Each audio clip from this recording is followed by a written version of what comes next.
They found her 3 days after the boy died, kneeling in the mud outside the estate gates, her nursing bag already torn apart by the mob. Elena Ward had saved 17 lives in 2 years on the Colorado frontier, but nobody remembered that. They only remembered the one she couldn't save, the one whose mother had money and a voice loud enough to drown out the truth. By the time the sheriff cleared her name, the damage was done. No family would let her through their door. No store would sell her food. The town had already decided she was guilty, and guilt didn't deserve to live. Now, alone in a rotting cabin with nothing left but 4 walls and the approaching winter, Elena faced a question she'd stopped asking weeks ago. What do you do when the world throws you away? The answer came on a frozen November morning, delivered in blood and snow, a dying man at her door, and a choice that would decide if either of them saw spring. If you want to know what she did next, follow my story to the end, hit like, and comment what city you're watching from so I can see how far this story has traveled. The cabin smelled like rot and old smoke. Elena sat on the floor with her back against the wall, staring at the last piece of dried venison in her hand. It was small, barely 2 bites if she was generous with herself, which she hadn't been in weeks. Her ribs showed through the thin fabric of her dress. Her hands shook even when she wasn't cold, though she was cold most of the time now. She turned the meat over slowly, studying it like it might offer some kind of answer. Eat it now and have strength for today. Save it and maybe last another day. Either way, the math didn't work. Winter was coming hard, and she had nothing. The wind rattled the cabin's warped door. She could see daylight through the gaps in the wood. Snow had started 2 days ago, light flurries that didn't stick, but enough to remind her what was coming. She'd tried to patch the walls with mud and grass, but her hands were too weak, and the mud wouldn't hold. Water dripped through the roof in 3 places. She'd positioned her only pot to catch the worst of it, but the steady plink, plink, plink just reminded her she was alone. She bit into the venison, chewed slowly. It was tough and salty and gone too fast. That was it, the last of her food. Elena closed her eyes and let her head fall back against the wall. The wood was rough, uneven. She could feel every ridge through her hair. Her mother used to say hunger made people do terrible things, desperate things. Elena hadn't believed her. She'd been young then, still living in Philadelphia, still thinking the world made sense. She knew better now. The frontier didn't care about fairness. It didn't care that she'd spent 3 years training under Dr. Whitmore, that she could set a bone or deliver a baby, or stitch a wound clean enough to avoid infection. It didn't care that she'd come west to help people, that she'd worked for half what the men charged, that she'd saved a logger's life after a tree crushed his leg, or pulled a child through pneumonia when everyone said he'd die. None of that mattered, not after the Hamilton boy. She could still see his face, pale, feverish, his breathing shallow and wet. Scarlet fever. She'd known it the moment she walked into that big house on the hill. The rash, the swollen tongue, the way his mother hovered like a hawk, demanding answers Elena didn't have. Save him, Mrs. Hamilton had said. Not a request, a command. Elena had done everything right. Cool compresses, fluids, isolation. She'd stayed by his bedside for 2 days, barely sleeping, monitoring every breath. But scarlet fever didn't care about effort. It took who it wanted. And when the boy died on the 3rd morning, Mrs. Hamilton's grief turned sharp and vicious. She killed him, the woman had screamed, her voice carrying through the whole house, out into the yard, down into the town. She didn't know what she was doing. She let my boy die. It didn't matter that the doctor in town confirmed Elena had done everything correctly. It didn't matter that scarlet fever killed 1 in 5, that medicine could only do so much. Mrs. Hamilton had money, and money had a voice that drowned out truth. Within a week, Elena couldn't get work. Within 2, people crossed the street to avoid her. Within 3, the boarding house owner told her to leave. She'd packed her bag, taken what little money she had left, and walked until she found this cabin, abandoned, half-collapsed, miles from town. That was 2 months ago. Now the money was gone, the food was gone, and Elena was running out of reasons to keep going. She pushed herself to her feet, swaying slightly. The room tilted, then steadied. She needed water. There was a stream about 100 yards into the trees, still running despite the cold. She grabbed the pot, the one that wasn't catching roof drips, and pulled her shawl tight around her shoulders. The door stuck when she tried to open it, swollen from moisture. She had to yank hard, and when it finally gave, cold air hit her like a fist. The world outside was gray and white. Snow covered the ground in patches, clinging to the pine trees, making everything look softer than it was. The sky hung low and heavy, the kind of sky that promised more snow soon. Elena's breath plumed in front of her face. She stepped carefully down the 2 rotted porch steps and started toward the tree line. Her boots were thin, cracked in places. Snow seeped through, soaking her stockings. She'd learned to ignore it. The stream was still running, cutting a dark line through the snow. Elena knelt at the edge, her knees sinking into the frozen ground, and dipped the pot into the water. It was so cold it made her fingers ache immediately. She filled the pot halfway, all she could carry without spilling, and stood. That's when she saw the blood. It was a trail, dark red against white snow, leading from deeper in the forest toward her cabin. Fresh, still wet in places. Elena's heart kicked hard in her chest. She set the pot down carefully and followed the trail with her eyes. It wove between trees, uneven, like whoever made it had been stumbling. A lot of blood. Too much. She should go back inside, lock the door, pretend she hadn't seen it. But her feet were already moving. The trail led around a thick stand of pines and into a small clearing, and there, collapsed face down in the snow, was a man. Elena stopped. He wasn't moving. His coat was torn, soaked with blood. One arm was stretched out in front of him, like he'd been reaching for something. His hat had fallen off, revealing dark hair matted with red. She took a step closer. Then another. "Hello?" No response. She crouched beside him, her hand hovering over his shoulder. Then she touched him, gently, ready to pull back if he moved. His coat was stiff with cold and blood. She pushed him slightly, trying to see his face. He groaned. Elena jerked her hand back, but he didn't wake. Just that one sound, low and rough, proving he was alive. Barely. She looked around, no one else. No horse, no supplies, nothing. Just this man, bleeding out in the snow. "Can you hear me?" she asked. Another groan. His eyelids fluttered, but didn't open. Elena sat back on her heels, her mind racing. She should leave him. She had no food, no strength, no resources. Helping him would cost her everything. And for what? She didn't know him, didn't owe him. But her hands were already moving, checking his pulse at his neck. Weak, but steady. She peeled back his coat, searching for the wound. There, high on his left side, just below the ribs. A bullet hole. The entry wound was small, but blood had soaked through his shirt, pooling beneath him. "Damn it," she whispered. She couldn't carry him. Not in her condition. He was a big man, solid, probably twice her weight, but she couldn't leave him here either. He'd be dead in an hour. "Can you walk?" she asked, leaning close to his ear. "I need you to wake up, just enough to get inside." Nothing. Elena grabbed his shoulders and shook him, not gently. "Wake up. Now." His eyes opened. Just slits, unfocused. Gray eyes, she noticed, pale against the blood on his face. "You've been shot," she said, her voice firm. "I can help, but you have to move. Understand?" He stared at her, blinked slowly. "Get up," she said. "Come on." She slid her arm under his shoulders and pulled.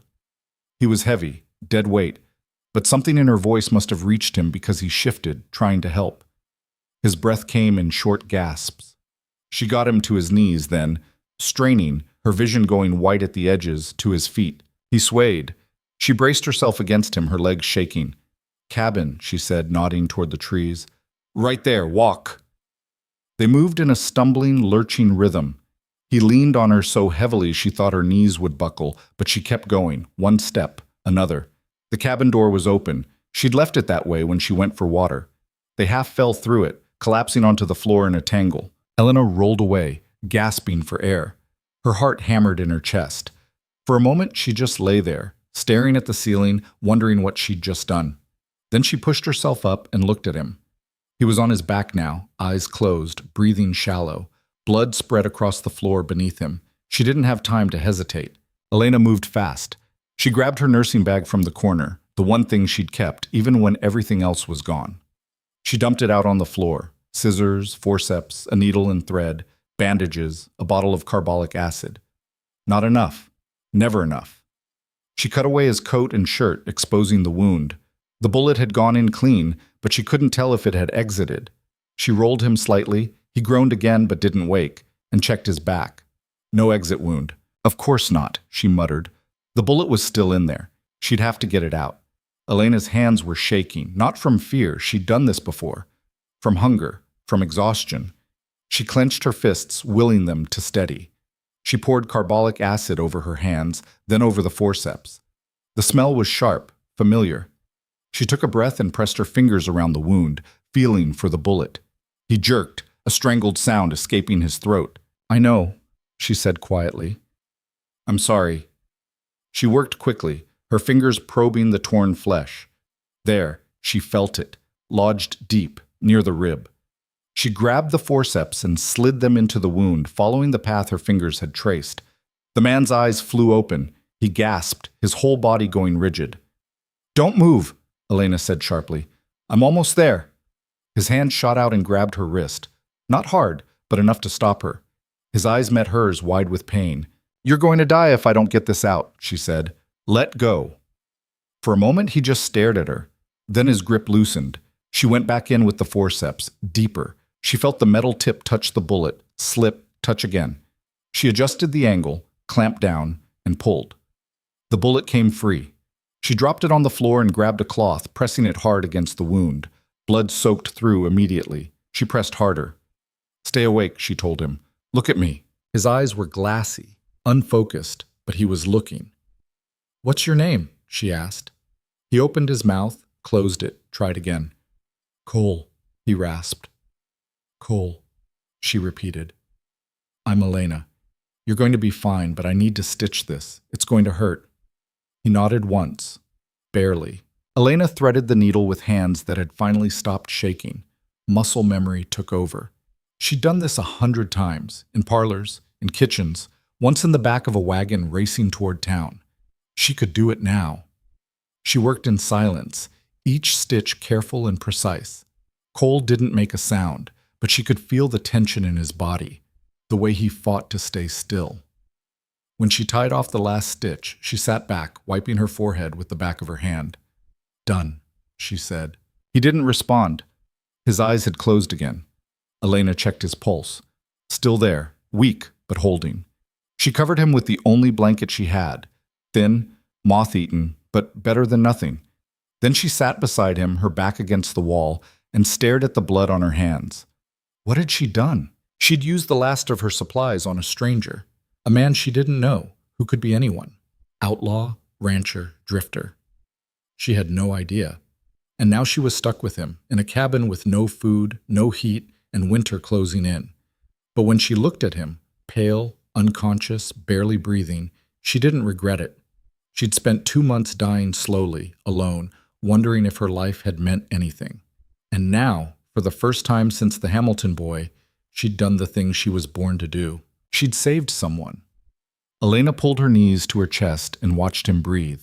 In and out, in and out. Outside, the snow started falling again. Cole didn't wake for 3 days. Elena kept him alive through sheer stubbornness. She cleaned the wound twice a day with the last of her carbolic acid, changed the bandages she made from strips of her own dress, and forced water between his lips whenever he'd take it. He was feverish. His skin burned to the touch, and he muttered things she couldn't understand, names and fragments that meant nothing to her. She didn't sleep much. Couldn't. Every time she closed her eyes, she'd jolt awake, terrified he'd stopped breathing. On the second day, she ran out of firewood. Elena stood in the doorway, staring at the snow. It was coming down hard now, thick flakes that piled up fast. The forest was still out there, full of dead branches and fallen trees. But she didn't know if she had the strength to haul enough back. She went anyway. The cold bit through her shawl immediately. She wrapped her arms around herself and pushed into the trees, looking for anything dry enough to burn. Most of the deadfall was buried under snow. She dug with her hands, her fingers going numb, until she found a few branches small enough to carry. It took her an hour to gather enough for one night's fire. When she got back to the cabin, Cole was awake. He was sitting up, barely, propped against the wall, one hand pressed to his side. His face was gray, slick with sweat, but his eyes were open and focused. "You're up," Elena said, dropping the wood by the door. He looked at her, then at the cabin, then back at her. "Where am I?" "My cabin, about 10 miles west of town." She crossed to him and crouched down, reaching for the bandage. Let me see the wound. He leaned back slightly, wary. Who are you? The person who kept you alive, she said. Now let me check the stitches before you tear them open. He hesitated, then nodded. Elena peeled back the bandage carefully. The wound was red, swollen, but not infected. The stitches were holding. She let out a breath she didn't know she'd been holding. You're lucky, she said. Another inch to the right and the bullet would have hit your lung. Doesn't feel lucky, he muttered. She almost smiled. Can you tell me what happened? Cole was silent for a moment, his jaw tight. Ambush, he said finally. 3 men. I didn't see them coming. Who were they? Doesn't matter. It might, Elena said. If they're looking for you. He met her eyes. They think I'm dead. Are they right to think that? Should be. He shifted, wincing. How long have I been here? 3 days. He stared at her. 3 days. You were barely alive when I found you. The fever almost killed you twice. She stood and moved to the fire, adding one of the branches she'd brought in. You need to rest. Don't try to move too much. Why'd you help me? The question caught her off guard. She looked back at him, the stranger she'd bled herself dry to save, and didn't have a good answer. Because I could, she said. Cole studied her for a long moment. You don't look like you can help anyone. It wasn't cruel, just honest. And he was right. She was starving, exhausted, holding on by a thread. I'm a nurse, she said. Helping people is what I do. Out here? I used to work in town. She turned back to the fire. Not anymore. He didn't push, just watched her with those pale gray eyes like he was trying to figure her out. What's your name? He asked. Elena Ward. Cole Bennett. She nodded. The name didn't mean anything to her, but then again, she'd been cut off from the world for months. Nice to meet you, Cole Bennett. Try not to die in my cabin. He let out a short laugh, half breath, half pain. I'll do my best. Tabbed. By the 4th day, Cole could stand. Barely. He leaned heavily on the wall, his face pale and drawn, but he was upright. Elena watched from across the room, arms crossed. You should be lying down. I've been lying down for 4 days, he said. I need to move. You need to heal. I'll heal faster if my muscles don't forget how to work. She wanted to argue, but he had a point. Lying still too long could be just as dangerous as moving too soon. Fine, but if you tear those stitches, I'm not fixing them. He smirked. You would. He was right about that too. Cole made it 3 steps before he had to stop, breathing hard. Elena moved to help him, but he waved her off. I'm fine, he said. You're stubborn. So are you. She couldn't argue with that either. Over the next few days, they settled into a rhythm. Cole would push himself a little further each morning, standing longer, walking a few more steps. Elena would check his wound, clean it, rewrap it. They didn't talk much. There wasn't much to say. But on the 6th day, Cole asked the question she'd been dreading. When's the last time you ate? Elena was crouched by the fire, feeding it the last of the wood she'd gathered. She didn't look up. Yesterday. Liar. She turned to glare at him.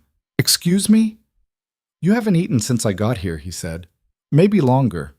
I'm fine. You're starving. Elena stood, her hands clenched into fists. What do you want me to say? That I have no food? That I've been giving you water I should have drunk myself? That I spent the last of my strength hauling you inside? Her voice cracked. You're right, I'm starving, but you're alive.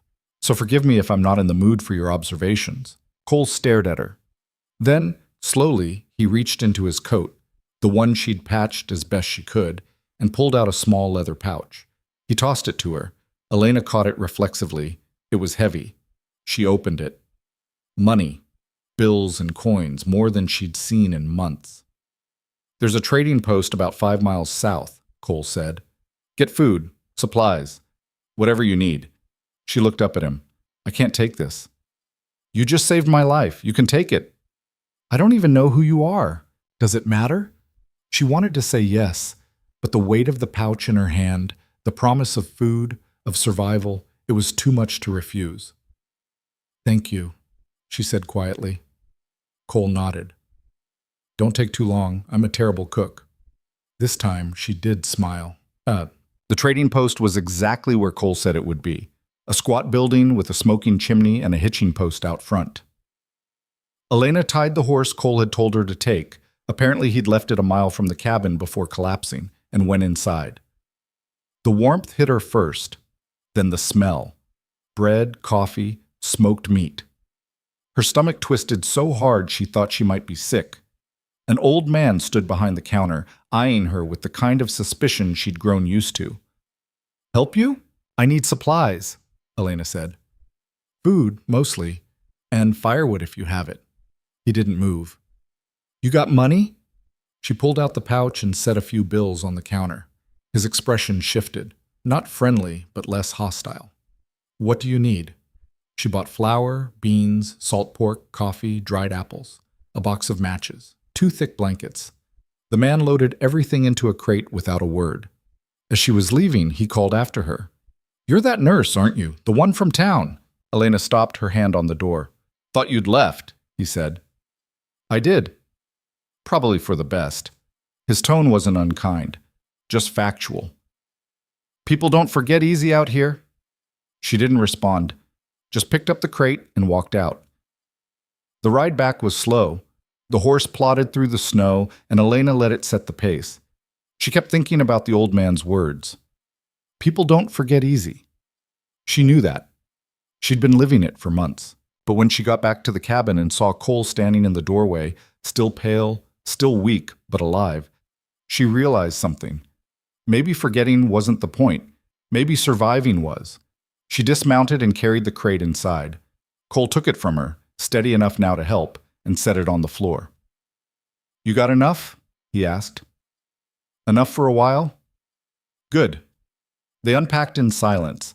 Elena made coffee, strong and bitter, and they sat by the fire, drinking it slowly. "Who were the men who shot you?" she asked. Cole didn't answer right away. He stared into the fire, his jaw working. "Men who want something I won't give them." "What do they want?" "My land." He glanced at her. "I own a ranch, big one. Good water, good grazing. There's a man, Merrick Holt, who's been buying up every piece of property in the valley, forcing people out if they won't sell." "And you won't sell?"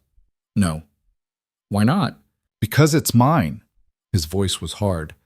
"I built it. Every fence, every building. It's not his to take." Elena nodded slowly. She understood that.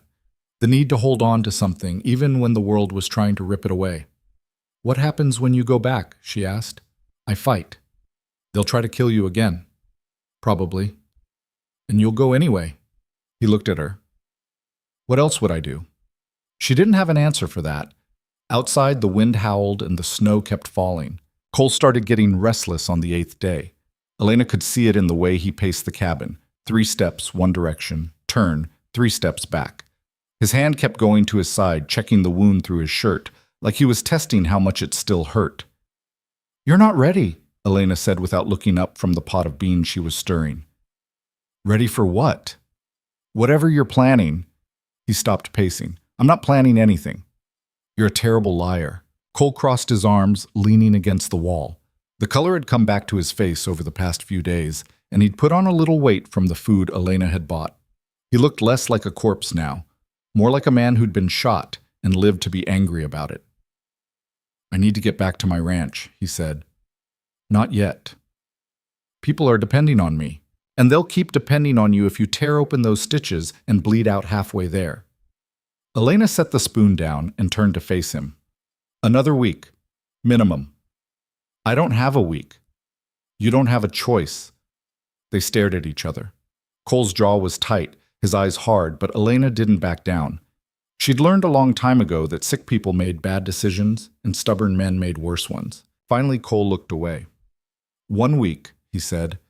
"Then I'm leaving whether you like it or not." "Fine." "Fine." Elena went back to stirring the beans and Cole went back to pacing. That night, Elena woke to the sound of breaking glass. She sat up fast, her heart hammering. The cabin was dark except for the dying embers in the fireplace. Cole was already on his feet, one hand pressed to his side, the other reaching for something Elena couldn't see. "What was that?" she whispered. Quiet. Another sound. Footsteps outside, crunching through snow. More than one person. Cole moved to the wall beside the door, his movements careful despite the pain she knew he was in. He picked up a piece of firewood, the only weapon in reach, and held it like a club. Elena's mouth went dry. She stood slowly, looking around for anything useful. Her nursing bag. A kitchen knife. Nothing that would stop a man with a gun. The footsteps stopped. Then a voice, low and rough, came from just outside the door. "Bennett? We know you're in there." Cole didn't respond. His knuckles were white around the firewood. "Come out and we'll make it quick," the voice continued. "Stay inside and we'll burn you out." Elena's breath caught. Cole glanced at her, his expression unreadable in the dim light. Then he turned back to the door. "You already tried killing me once, Wade," Cole called out. "Didn't take then either." A pause. Then a different voice. Younger, uncertain. "Boss said you were dead." "Boss was wrong." "Then we'll fix that." The door exploded inward. Elena stumbled back as two men rushed in, one tall and broad, the other wiry and quick. Cole swung the firewood hard, catching the first man across the jaw. The crack was sickening. The man went down. The second man pulled a knife. Cole tried to block, but he was too slow. The blade slashed across his forearm. Blood welled up immediately, dark against his skin. Cole grunted but didn't stop moving. He grabbed the man's wrist, twisted, and slammed him against the wall. The knife clattered to the floor. Elena dove for it. Her fingers closed around the handle just as the first man, Wade apparently, started getting up. Blood ran from his mouth and his eyes were wild. He saw Elena with the knife and lunged. She didn't think, just moved. The knife went in below his ribs, angled up. Wade's eyes went wide. He grabbed her shoulders, his weight pressing down on her, and for a horrible moment Elena thought they were both going to fall. Then Cole was there, pulling Wade off her, letting him drop to the floor. Wade lay still. Elena stared at the knife in her hand. It was covered in blood. So were her hands. She couldn't stop shaking. Elena. She looked up. Cole was holding the second man against the wall, one forearm pressed across his throat. The man's face was red, his eyes bulging. "Is he dead?" Cole asked, nodding toward Wade. Elena knelt beside the body. Her hands were still shaking as she checked for a pulse. Nothing. She'd killed him. She'd actually killed him. "Elena." "Yes," she said. Her voice sounded strange, distant. "He's dead." Cole nodded once. Then he looked at the man he was holding.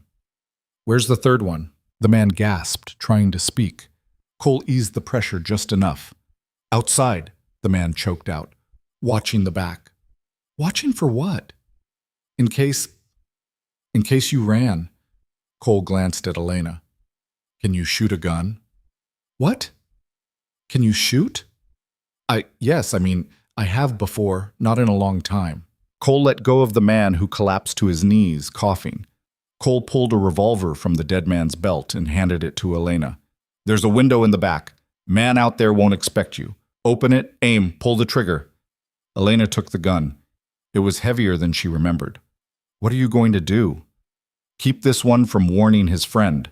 She wanted to argue, to say this was insane, that she was a nurse, not a killer. But the body on the floor said otherwise. Elena moved to the back of the cabin. The window was small, covered with a piece of cloth she'd nailed up to keep out the cold. She pulled it aside slowly, peering out into the darkness. At first she didn't see anything, just snow and trees and shadows. Then movement, a figure standing about 20 yards away, rifle in hand, watching the back of the cabin. Elena's hands were shaking so hard she could barely hold the gun. She thought about this Hamilton boy, about Mrs. Hamilton's screams, about the mob outside the estate gates. She thought about starving in this cabin, alone, waiting to die. Then she thought about Cole, bleeding on her floor, and the choice she'd made to save him. She opened the window. The man outside turned at the sound. Elena fired. The recoil nearly knocked her backward. The shot was deafening in the small cabin. She had no idea if she'd hit him, but she heard a shout, then the sound of someone running. She fired again and again. The third shot was met with silence.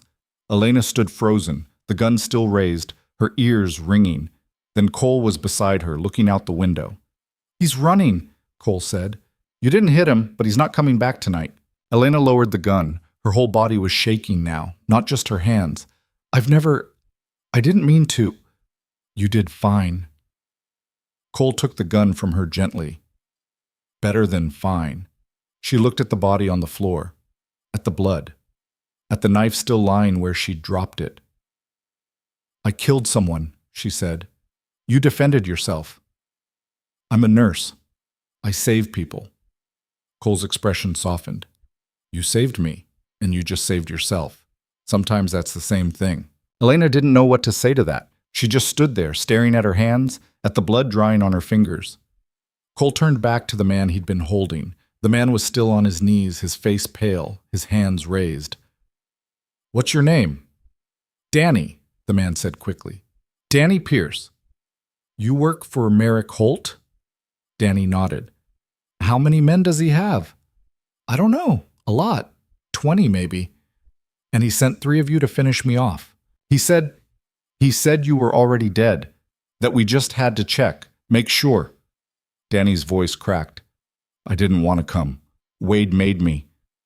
Cole studied him for a long moment. "You're going to go back to Holt, and you're going to tell him I'm alive.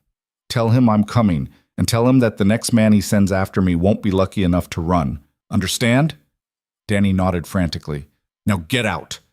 Danny scrambled to his feet and ran for the door, not even looking back at Wade's body. When he was gone, Cole shut the door, or what was left of it, and leaned against it. His face was gray again, and blood was dripping from his arm where the knife had cut him. "Sit," Elena said, her voice steady now. "Let me see that." Cole didn't argue. He sat by the fire, and Elena brought her bag over. The cut was deep but clean. She cleaned it with water. Her carbolic acid was long gone, and stitched it as carefully as she'd stitched his side. "You're good at this," Cole said. "I've had practice." When she was done, she wrapped the wound with a strip of cloth and sat back. "We can't stay here." "I know. That man, Danny, he'll tell Holt where we are. They'll come back, more of them this time." Cole nodded. "We leave in the morning." "You're not strong enough." "I'm strong enough to ride." Elena looked at the body on the floor. She'd need to move it before morning. The thought made her stomach turn, but she pushed the feeling down. "Where will we go?" "My ranch. It's the only place I have left." He met her eyes. "You don't have to come. I can give you money, a horse. You can go anywhere you want." She almost laughed. "Where would I go? Back to town, where they tried to starve me out? Somewhere new, where I have nothing?" She shook her head. "I'll come with you. It's going to be dangerous." "It's already dangerous." Cole didn't argue. They spent the rest of the night preparing. Elena packed what little they had, food, blankets, her nursing bag. Cole dragged Wade's body outside and covered it with snow. Neither of them talked about it. When the first light of dawn touched the horizon, they saddled Cole's horse and Elena's borrowed mare. The cabin looked small and pathetic in the gray morning light, the broken door hanging crooked on its hinges. Elena had lived there for 2 months. It had been her prison and her refuge. Now it was just a place she was leaving behind. They rode south through the snow. Cole led the way, his posture stiff in the saddle, one hand pressed to his side.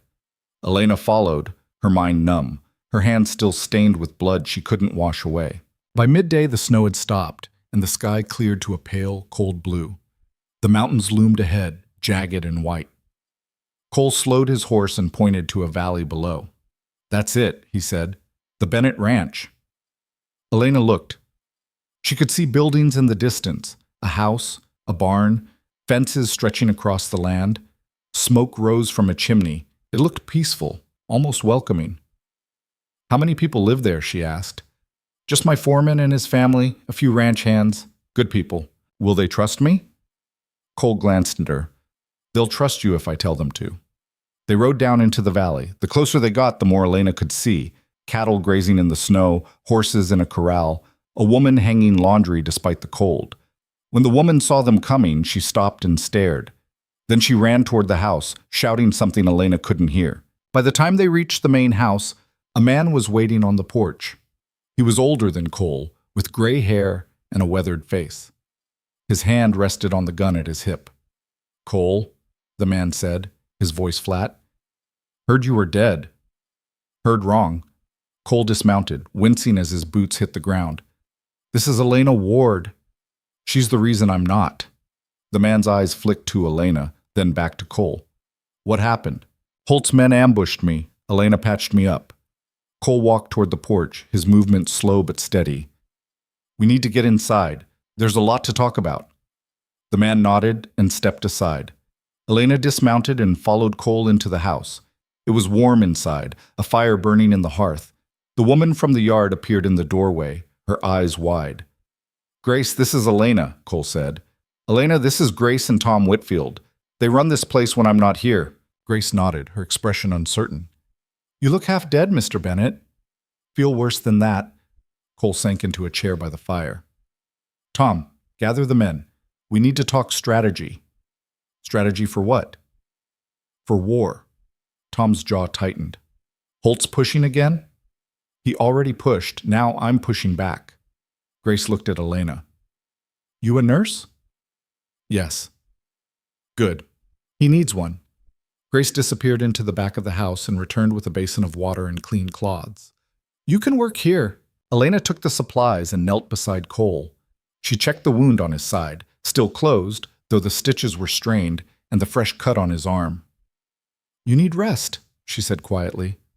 "Later." "Cole, later." Tom returned with 3 men, ranch hands, Elena guessed, from the dirt on their boots and the hard look in their eyes. They stood in a loose circle around Cole, waiting. "Holt tried to kill me," Cole said. "Sent 3 men. I'm still here. They're not." One of the men whistled low. "He's not going to like that." "I don't care what he likes." Cole leaned forward, his elbows on his knees. "He's been buying up land, squeezing out anyone who won't sell. He wants this valley, and he thinks fear will get it for him. But fear only works if people give in." "What are you saying?" Tom asked. "I'm saying we don't give in. We hold this land. We fight if we have to." "There's 5 of us and 20 of him," one of the men said. "That's not a fight. That's a massacre." "Not if we're smart." Cole looked at each of them in turn. "Holt's men are hired guns. They fight for money, not loyalty. We fight for our homes. That makes us stronger." The men exchanged glances. Elena could see the doubt in their faces. They wanted to believe him, but belief didn't stop bullets. "What do you need from us?" Tom asked finally. "Fortify the ranch. Set up watch rotations. Anyone comes near who isn't one of us, we stop them." Cole's voice was hard. "And we get word to the other ranchers. Let them know what Holt's doing. If we stand together, he can't take us all." Tom nodded slowly. "I'll send riders out tomorrow." "Good." The men filed out, talking in low voices. Grace lingered in the doorway, her arms crossed. "You're going to get yourself killed," she said. "Maybe." "And everyone here with you." Cole didn't respond. Grace shook her head and left. Elena finished wrapping the bandage around Cole's arm. "She's right, you know." "I know." "Then why are you doing this?" Cole looked at her. "Because if I don't, Holt wins, and men like him always want more. Today it's land, tomorrow it's water. The day after, it's everything." He stood slowly, using the chair for support. "I won't let him have it." Elena understood. It was the same reason she'd stayed in that cabin, starving, instead of crawling back to town and begging for scraps. Some things were worth fighting for, even when the fight seemed impossible. Over the next few days, the ranch transformed. Tom and the men built barricades, reinforced the fences, and set up watch posts at the edges of the property. Grace moved supplies into the house: food, ammunition, medical supplies Elena had asked for. Everyone moved with a quiet urgency, like they were preparing for a storm. Elena found herself in the middle of it. Grace put her to work organizing the medical supplies, teaching her where things were kept, how the ranch operated. The men started coming to her with cuts and bruises, small injuries they'd normally ignore. She patched them up without comment, and slowly, they stopped looking at her like a stranger. On the 3rd night, Cole found her outside, leaning against the fence, staring at the mountains. "Can't sleep?" he asked. "Too much to think about." He stood beside her, close enough that she could feel the warmth from his coat. "You're good with them. The men, Grace." "I'm just doing what I know how to do." "It's more than that." Cole was quiet for a moment. They trust you. They trust you. That's different. Elena turned to look at him. His face was shadowed in the moonlight, but she could see the weight he carried. Why me, Cole? You could have sent me away with money and a horse. You didn't owe me anything. You saved my life. So you're returning the favor? Maybe. He looked at her. Or maybe I just didn't want you to be alone anymore. The words hit her harder than she expected. She'd been alone for so long, she'd almost forgotten what it felt like to have someone see her as more than a mistake, more than a failure. I killed a man, she said quietly. I know. Does it get easier? Cole didn't answer right away. No, he said finally. But you learned to live with it. Elena nodded. She didn't know if that was enough, but it was something. The writers Tom had sent out started coming back. They brought news, and none of it was good. Holt had bought or forced out 6 ranchers in the past month. 2 more had agreed to sell after their livestock mysteriously died. 1 man had simply disappeared. People are scared, Tom reported. Most of them won't fight. Then we fight without them, Cole said. But 2 ranchers did come. A man named Henry Oakes, who owned land to the west, and a widow named Catherine Price, whose husband had died the year before. They arrived with their families and what supplies they could carry. Elena met Catherine on the porch. The woman was in her 40s, tall and thin, with sharp eyes and a sharper tongue. You're the nurse, Catherine said. I am. Good. My youngest has a cough that won't quit. Can you look at him? Elena nodded and followed Catherine to the barn, where her family had set up camp. The boy was maybe 8, pale and feverish. Elena examined him, chest tight, breathing shallow. Pneumonia, probably. He needs to stay warm and dry, Elena said. I'll make a tincture to help with the cough, but he needs rest. Rest, Catherine repeated bitterly. Hard to rest when men with guns are coming. We'll keep him safe. Will you? Catherine looked at her. You really believe that? Elena didn't know how to answer. She wanted to say yes, wanted to believe they could hold off Holt's men, that they'd survive this. But she'd learned the hard way that wanting something didn't make it true. I believe we'll try, she said. Catherine's expression softened slightly. I suppose that's all anyone can do. That night, Elena made the tincture for the boy and delivered it to the barn. Catherine thanked her, and Elena stayed for a while, talking quietly with the families who'd taken refuge there. They were scared. She could see it in their faces, but they hadn't run. That had to count for something. When she returned to the house, Cole was standing by the window, looking out at the dark valley. Can't sleep either? Elena asked. They're coming, he said. Soon. How do you know? Because that's what I do. He turned to face her. Holt knows where I am now. He knows people are gathering here. He won't wait. What will you do when they come? Whatever I have to. Elena crossed the room and stood beside him. I'm not leaving. I wasn't going to ask you to. Good. They stood there in silence, watching the night. Somewhere out there, men were planning to kill them. But here, in this house, surrounded by people who'd chosen to stay and fight, Elena felt something she hadn't felt in a long time. She felt like she belonged. The attack came 3 days later, just before dawn. Elena woke to the sound of gunfire. She sat up fast, her heart pounding. Outside, men were shouting, more shots, the sharp crack of rifles. She grabbed her bag and ran downstairs. Cole was already at the door, rifle in hand, his face hard. Stay inside, he said. Like hell. He didn't have time to argue. He stepped outside and Elena followed.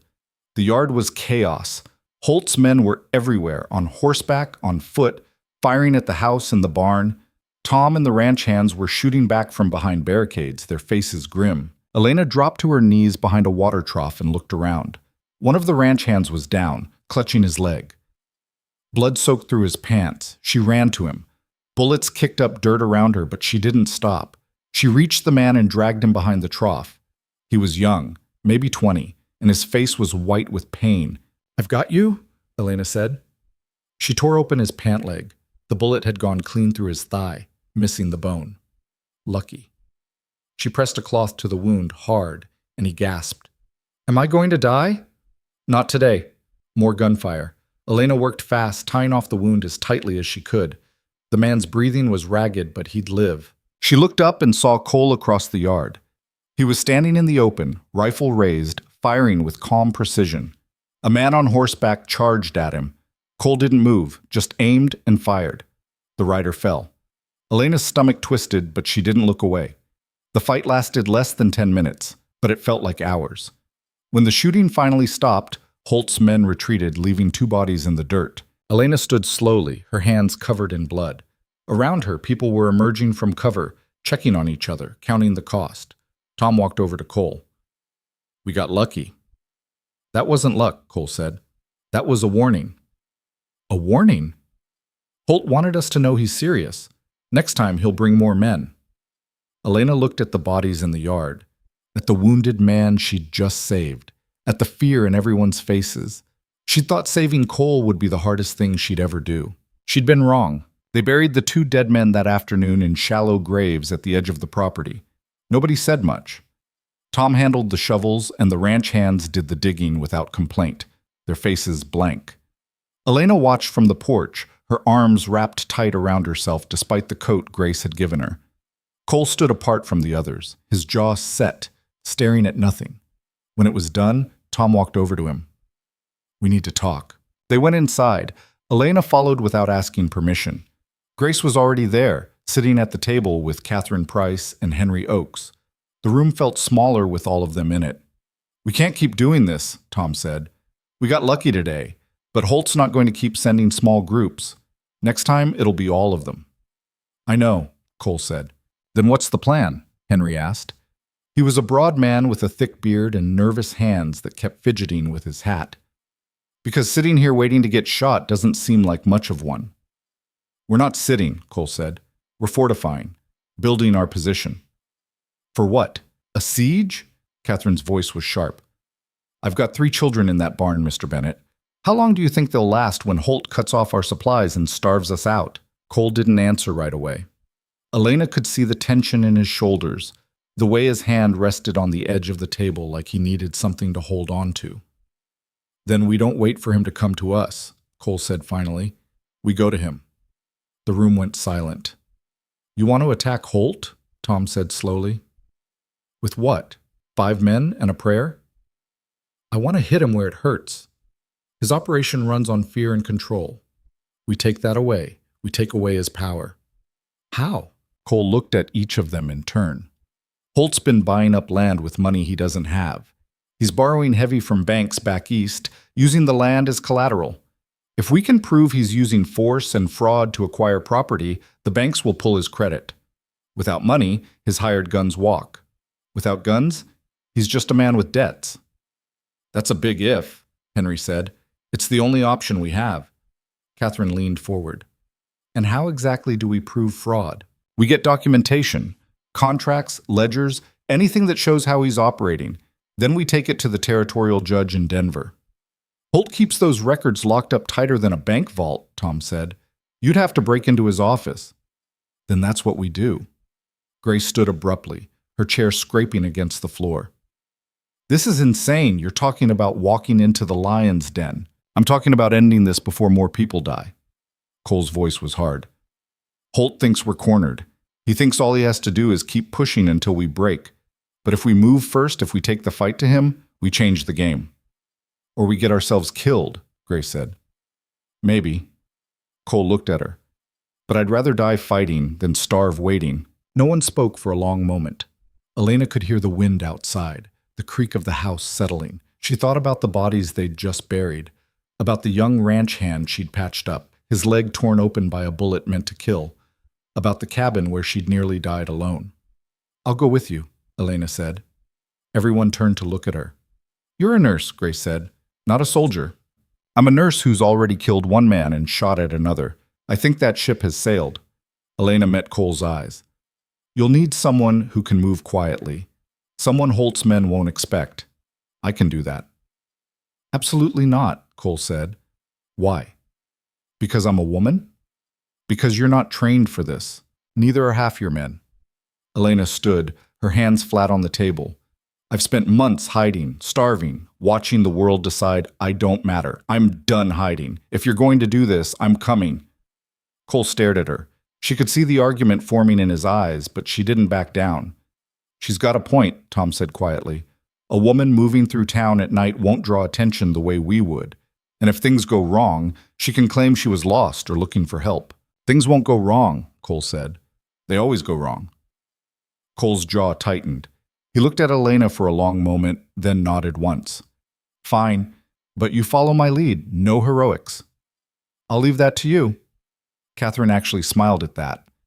They spent the rest of the day planning. Holt's office was in town above the land registry building. 2 stories, 1 entrance, guards posted outside at night. Getting in would be hard. Getting out would be harder. "We'll need a distraction," Tom said. "Something to pull the guards away." "A fire," Henry suggested. "Small one, controlled, far enough away that it doesn't spread, but close enough to draw attention." Cole nodded. "That could work." "What about the safe?" Elena asked. "If the documents are locked up, how do we get them?" "We blow it," Cole said simply. "You know how to do that?" "I've done it before." Elena decided not to ask when or why. They set the plan for 2 nights later. That gave them time to prepare, to scout, to make sure everyone knew their part. Grace hated it. Elena could see it in the way the woman moved around the house, tight-lipped and tense. But she didn't argue, just made sure they had supplies, ammunition, a clear route back to the ranch if things went bad. The night before they left, Elena found herself unable to sleep. She sat on the porch in the cold, wrapped in a blanket, watching the stars. The sky was clear for once, sharp and bright. It reminded her of nights in Philadelphia, sitting on her parents' roof, listening to her mother talk about constellations. That felt like a different life, a different person. The door opened behind her. Cole stepped out, his coat unbuttoned, his breath fogging in the air. "You should be resting," he said. "So should you." He sat down beside her, close enough that their shoulders almost touched. For a while, neither of them spoke. Just sat there in the cold, watching the night. "You don't have to do this," Cole said finally. "I meant what I said. I can give you money, a horse. You can leave tonight and be gone before anyone knows. Is that what you want?" "I want you to be safe." "Safe?" Elena let out a short laugh. "I haven't been safe since I stepped off the train in Colorado. Safety is not really an option for people like us." "People like us?" "People the world's already decided don't matter." Cole was quiet for a moment. "You matter." The words were simple, but they hit Elena like a punch. She turned to look at him. His face was shadowed, but she could see his eyes, steady and serious. "You don't know me," she said. "I know you saved my life when you had every reason to let me die. I know you've been living on nothing and still found a way to keep going. I know you stood in front of armed men and didn't break." He paused. "That's enough." Elena didn't know what to say, so she just nodded and looked back at the stars. They rode out the next evening, just after sunset. Cole, Elena, Tom, and 2 of the ranch hands, a quiet man named Jim, and a younger one called Peters.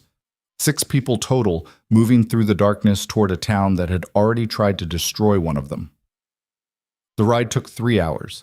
They stayed off the main road, cutting through forest and rocky terrain that made the horses nervous. No one talked. The only sounds were hoofbeats and the wind through the trees. When they reached the outskirts of town, Cole raised his hand and they stopped. "Jim, Peters, you're on the distraction. Wait for my signal, then start the fire in the alley behind the saloon. Make it loud. Tom, you're with me and Elena. We go in through the back of the land registry building." "What's the signal?" Jim asked. Cole pulled out a small mirror and angled it to catch the moonlight. 3 flashes. You'll see it." They split up. Jim and Peters disappeared into the shadows. Tom, Cole, and Elena dismounted and tied their horses to a tree, then moved toward the building. The town was quiet. A few lamps burned in windows, but most people were inside, doors shut against the cold. Elena's heart was pounding so hard she thought it might give them away. She kept her breathing steady, her footsteps light. The land registry building was dark. No lights in the windows, no guards visible. But Elena knew they were there, somewhere, waiting. Cole led them around to the back. There was a door, locked. He knelt beside it, pulled a thin piece of metal from his pocket, and went to work. The lock clicked open in less than a minute. "Where'd you learn that?" Elena whispered. "Long story." They slipped inside. The building smelled like paper and dust. Cole lit a small lantern, keeping the flame low, and they moved through the hallway toward a staircase. Upstairs, the office door was also locked. Cole worked the lock again while Tom kept watch at the top of the stairs. Elena stood behind Cole, her hands clenched, listening for any sound that didn't belong. The door opened. Holt's office was exactly what Elena expected. Expensive furniture, thick rugs, a massive desk covered in papers, and against the far wall, a safe. Cole crossed to it immediately. Tom, watch the door. Elena, help me with this. Elena moved to his side. The safe was heavy iron, built to withstand just about anything. Cole pulled a small package from his coat, powder wrapped in cloth. We're really doing this, Elena said, too late to turn back now. He worked quickly, packing the powder around the lock, threading a fuse through the crack in the door. When I light this, we have about 30 seconds before it blows. Get behind the desk and cover your ears. What about you? I'll be right behind you. Cole struck a match. The fuse caught, hissing and sparking. Elena ran for the desk and ducked behind it. Tom was already there, his eyes wide. Cole dove in beside them, just as the blast went off. The noise was deafening. Elena felt it in her chest, rattling her bones. Smoke filled the room, thick and choking. She coughed, her eyes watering. Move, Cole said, already on his feet. The safe door hung open, twisted metal and broken hinges. Inside were stacks of papers, ledgers, contracts. Cole grabbed as many as he could, shoving them into a leather satchel. Got it, he said. Let's go. They ran for the stairs. But before they reached them, the front door burst open below.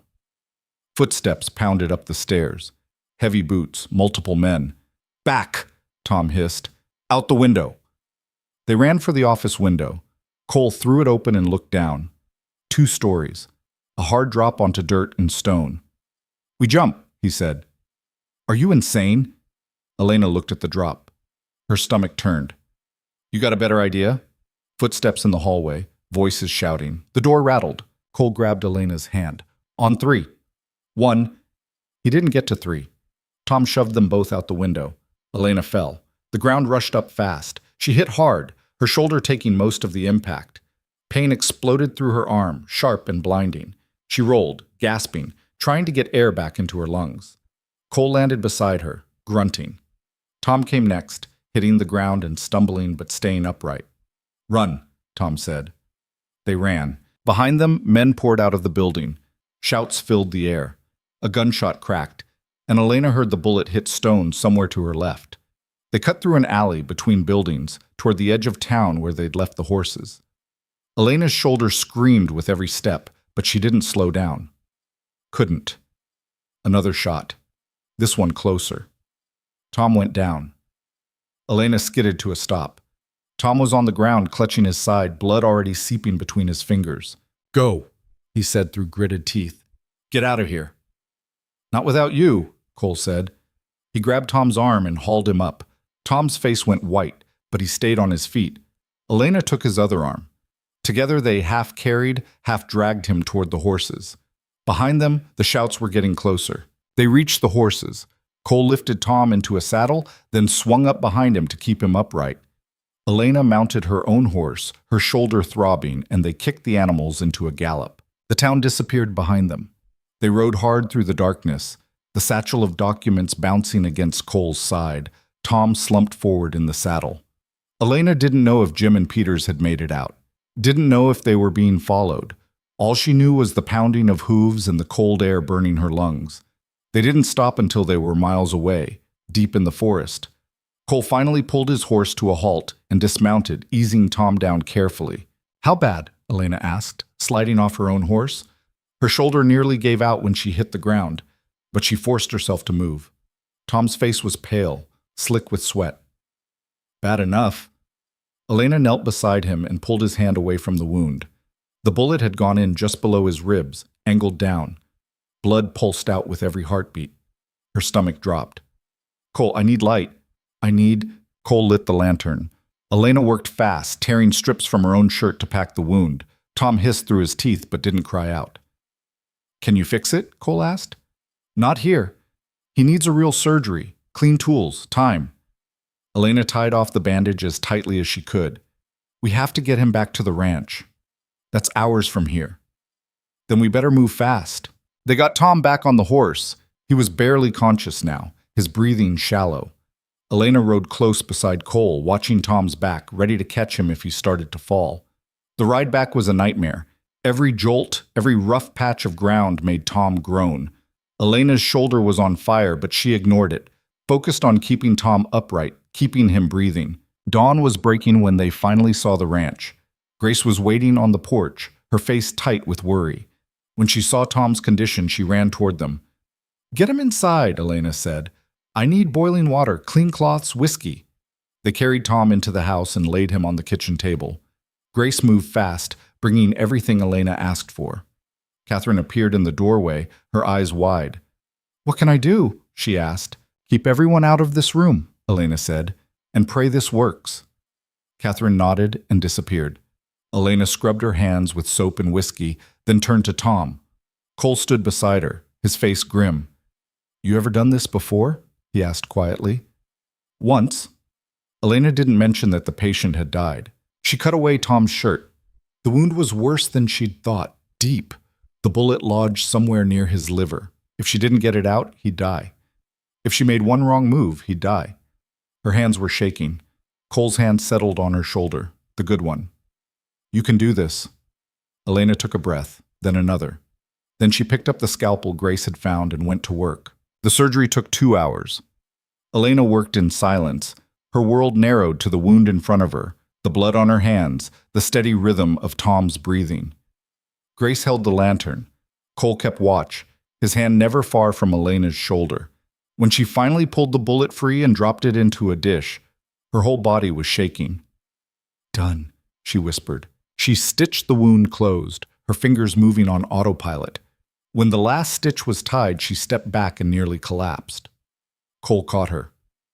"He's going to make it?" Grace asked, her voice raw. "I don't know."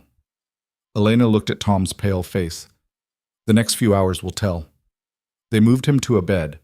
Grace stayed with him, holding his hand, whispering things Elena couldn't hear. Elena walked outside, needing air, needing space. The sun was fully up now, bright and cold. The ranch looked peaceful in the morning light, like nothing bad had ever happened here. Cole followed her out. He had the satchel in his hand. "We got them," he said, holding up the documents. "Contracts showing Holt used threats and violence to force sales. Ledgers showing he's in debt up to his neck. This is enough to bring him down." Elena stared at the satchel. They'd risked everything for those papers. Tom was dying on a table inside. Jim and Peters were missing, maybe dead, all for a bag of documents. "Was it worth it?" she asked. Cole looked at her. "Ask me again when this is over." Elena nodded. She didn't have the energy to argue. "Your shoulder," Cole said, noticing the way she was holding her arm. "Let me see." "It's fine." "Elena." She let him look. He moved her arm gently, checking the joint. She winced. "Probably dislocated when you hit the ground," he said. "I can set it, but it's going to hurt." "Everything hurts." Cole positioned himself behind her, his hands firm on her arm and shoulder. "On 3. 1, 2. He pulled on 2. Elena felt the joint pop back into place, a bright explosion of pain that made her gasp. Then, slowly, the pain faded to a dull ache. "You're welcome," Cole said. "I hate you." "No, you don't." He was right. She didn't. They stood there for a moment, not talking, just being. The wind picked up, carrying the smell of pine and snow. Somewhere in the distance, a hawk cried. "What happens now?" Elena asked. "Now we take these to Denver. Get them in front of the judge. End this." "And if Holt comes for us first?" "Then we hold the line until we can't anymore." Cole's voice was steady. "But we don't give up. Not now." Elena looked at the ranch, at the people inside who'd chosen to stay and fight. At Grace, sitting vigil over a man who might not see tomorrow. At Catherine's children, playing in the barn despite everything. She thought about the Elena who'd arrived in Colorado 2 years ago. Young, hopeful, thinking she could save the world. That Elena was gone, buried somewhere in the snow with all her idealism. But the Elena standing here now, the one who'd killed a man, jumped out of a second-story window and cut a bullet out of someone's gut, she was still standing, still fighting. Maybe that was enough. All right, she said. Let's end this.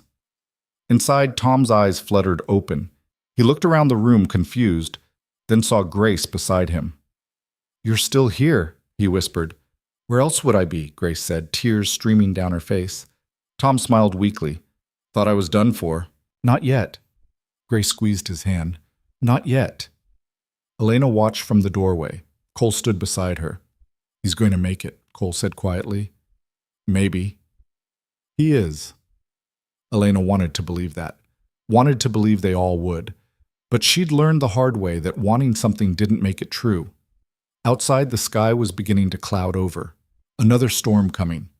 Elena could feel it in the air, in the way the temperature dropped, in the stillness that settled over the valley. They had maybe 2 days before Holt realized what they'd done. 2 days to get to Denver and back. 2 days to change everything.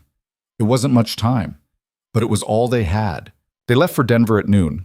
Cole wanted to go alone, but Elena refused to let him. You need someone who can talk to the judge if you get shot on the way, she said, already packing supplies into saddlebags. I'm not going to get shot. You said that last time. Cole didn't have an answer for that. Grace protested, saying they needed Elena at the ranch in case Tom took a turn for the worse. But Tom himself settled it, sitting up in bed despite the pain, his face still pale but his voice steady. Grace can handle things here, he said. You two go finish what we started. So they went. Just the two of them, riding hard through country that was growing colder by the hour. The storm Elena had felt coming was building in the west, dark clouds piling up like a wall. They needed to reach Denver before it hit. The first day passed without incident. They rode until dark, stopped to rest the horses for a few hours, then pushed on through the night. Elena's shoulder ached with every movement, but she gritted her teeth and kept pace. Cole checked on her periodically, his eyes scanning her face for signs she was struggling, but she never complained. You're tougher than you look, he said during one of their brief stops. I've had to be. They reached the outskirts of Denver late the next afternoon. The city sprawled across the valley, buildings made of brick and wood, streets crowded with wagons and people. It was bigger than any place Elena had seen since leaving Philadelphia. The noise hit her first, the constant rumble of voices and movement. Then the smell, coal smoke, horses, unwashed bodies packed too close together. Judge Cartwright's office is near the courthouse, Cole said, guiding his horse through the crowded streets. We get the documents to him, he issues a warrant, and Holt's operation falls apart. Just like that? Nothing's ever just like that. But it's the best shot we have. The courthouse was a massive stone building with columns out front and steps that seemed to go on forever. Cole and Elena tied their horses and climbed the stairs, the satchel of documents clutched tight in Cole's hand. Inside, a clerk sat behind a desk, barely looking up when they entered. Help you? We need to see Judge Cartwright, Cole said. It's urgent. Everyone says it's urgent? You got an appointment? No, but then you'll have to wait. Judge is hearing cases all day. Come back tomorrow morning. We don't have until tomorrow, Elena said. People are going to die if we wait. The clerk finally looked up, his expression somewhere between annoyed and bored. People are always dying, ma'am. World keeps spinning. Come back tomorrow. Cole's hand moved toward his gun. Elena caught his wrist. Don't, she said quietly. He's not listening. Then we make him listen. Elena turned to the clerk. What's your name? The man blinked. What? Your name. I'd like to know who I'm talking to. Martin? Charles Martin. Mr. Martin, my name is Elena Ward. This is Cole Bennett. We've just ridden for 2 days straight with evidence that a man named Merrick Holt has been using violence, fraud, and intimidation to steal land across the Western Valley.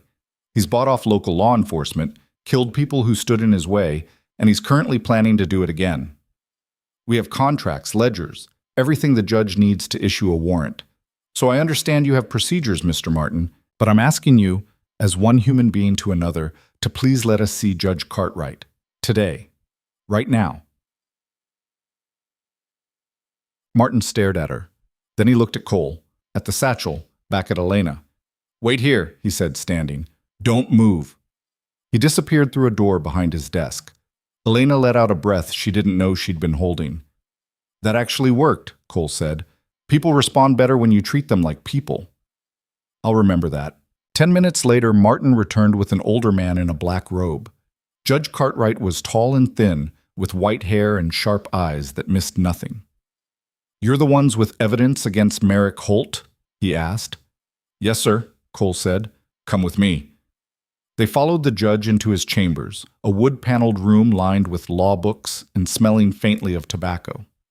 Cartwright sat behind a massive desk and gestured for them to sit. "Show me what you have." Cole opened the satchel and spread the documents across the desk. Cartwright put on a pair of spectacles and began reading. He worked in silence, his expression giving nothing away. Elena sat rigid in her chair, her hands clenched in her lap.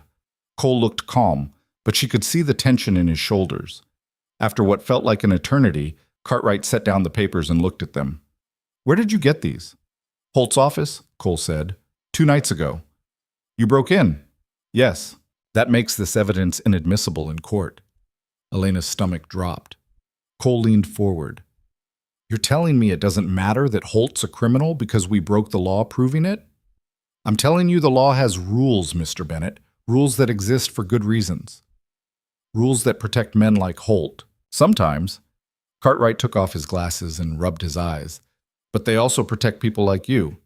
If I ignore proper procedure for evidence I like, I have to ignore it for evidence I don't.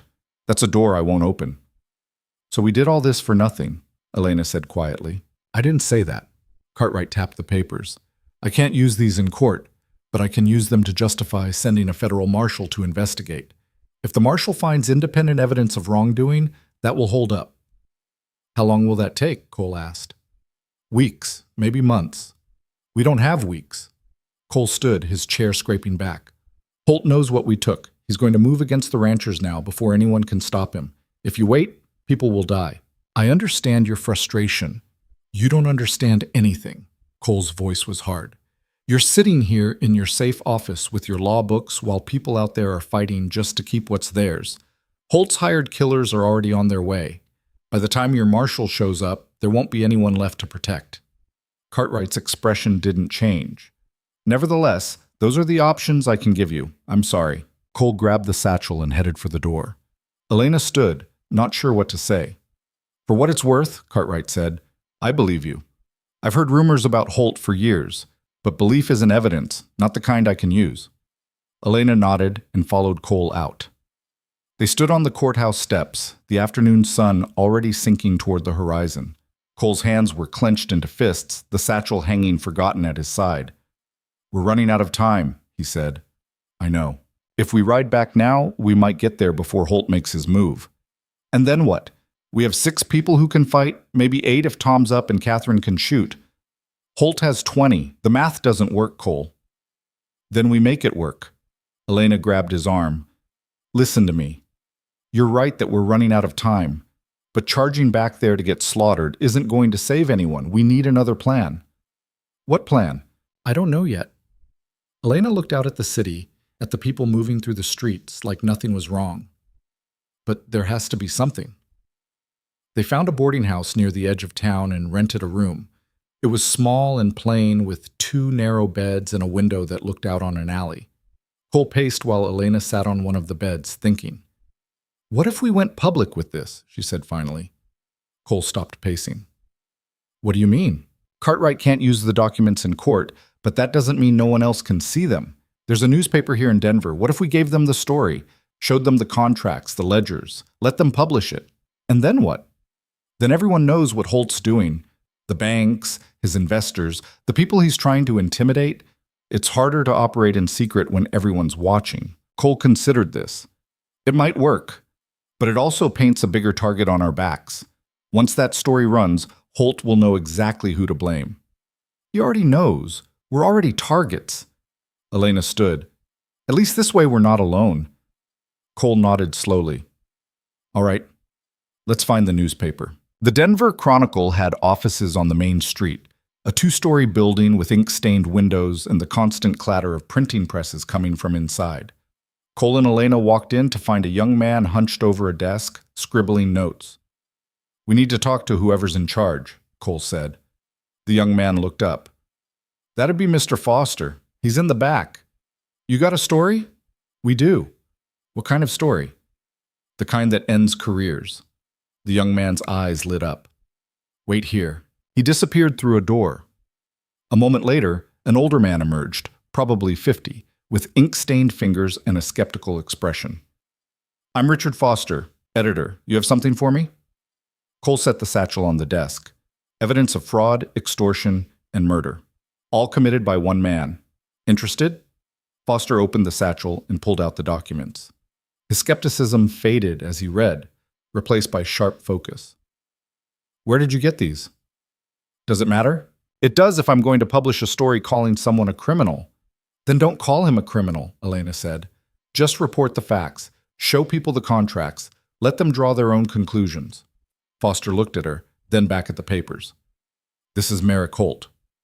"You know him?" "Everyone knows him. He's been buying up the Western Valley for 2 years. Some people call him a visionary. Others call him a vulture." Foster sat down, still reading. "If I publish this, he'll sue me into oblivion. Not if it's true. Truth is a defense, but it's an expensive one." Foster set down the papers. "I'd need corroboration. Other witnesses, independent verification. Otherwise, it's just your word against his, and he has more lawyers." "Then come with us," Cole said. "Come to the ranch. Talk to the people Holt's trying to force out. See the bullet holes in our walls. That's your corroboration." Foster hesitated. Elena could see him weighing the risks, the potential reward. A story like this could make his career, or destroy it. "How long would it take?" Foster asked. 3 days? 2 to get there, 1 to gather what you need. "And you'll guarantee my safety?" "I can't guarantee anything, but we'll do our best." Foster looked at the documents again. Then he nodded. "All right, I'll come. But I'm bringing a photographer." They left Denver at dawn the next morning. Foster had a horse, and he'd hired a photographer named Lewis, a quiet man in his 30s who carried his camera equipment like it was made of glass. The 4 of them rode west, the storm clouds still building on the horizon. Cole pushed the pace harder than Elena liked, but she understood why. Every hour they spent traveling was an hour Holt had to move against the ranch. By the second day, the wind had picked up, carrying the smell of snow. "Storm's coming," Lewis said, looking at the sky. "We'll beat it," Cole said. They didn't. The snow started late that afternoon, light at first, then heavy. Within an hour, visibility dropped to almost nothing. The wind howled, driving the snow sideways, stinging Elena's face. The horses struggled through deepening drifts. "We need to stop," Foster shouted over the wind. "Find shelter." "We're almost there," Cole shouted back. "We'll freeze if we keep going." Cole looked at Elena. She knew what he was thinking. The ranch was maybe 2 hours away, but 2 hours in this storm could kill them. "There's a line shack about a mile north," she said, remembering something Tom had mentioned. "Ranchers use it during roundup. We can wait out the worst of it there." Cole nodded and changed direction. Finding the shack in the storm was harder than Elena expected. Everything looked the same. White snow, dark trees, wind that erased any sense of direction. But Cole's sense of the land was better than hers. After what felt like an eternity, a small structure appeared through the snow. The shack was barely more than 4 walls and a roof, but it was shelter. They got the horses inside, crowding everyone into a space that wasn't meant for this many bodies. Elena's hands were numb, her face burning from the cold. Foster looked miserable, his lips blue. Lewis just started unpacking his camera, checking for damage. "How long will the storm last?" Foster asked, his teeth chattering. "Hard to say," Cole said. "Could be an hour. Could be all night." "We don't have all night. We also don't have a choice." They huddled together for warmth. Elena sat close to Cole, their shoulders touching. Outside, the wind screamed. The shack's walls groaned under the pressure. Snow found its way through cracks in the wood, dusting everything white. "Tell me about the ranch," Foster said after a while. "What's it like?" Cole was quiet for a moment. "It's home. Not fancy, but it's mine. I built most of it with my own hands. Started with nothing but a piece of land and a lot of stubbornness." "Why that valley?" "Water, good grazing. It's hard land, but if you work it right, it'll work for you." Cole's voice softened. "My father used to say land doesn't owe you anything. You have to earn it every day." "Sounds like a hard way to live." "It is, but it's honest." Elena listened, watching Cole's face in the dim light. She realized she knew almost nothing about him. where he came from, what his life had been before all this. He'd just been a dying man in the snow. Now he was something more, but she still didn't know what. "What about you?" Foster asked Elena. "How'd you end up out here?" "Long story. We have time." Elena looked at the walls, at the snow piling up outside. Maybe they did. "I came west to help people. I was a nurse in Philadelphia, trained at one of the best hospitals. But I wanted to do more, wanted to go where I was needed. So I came to Colorado. And I learned that good intentions don't mean much when people decide they don't trust you." Elena's voice was flat. "I saved 17 people. But the one I couldn't save had a mother with money and a loud voice. After that, I couldn't save anyone." "So you gave up?" "I starved alone in a cabin waiting to die.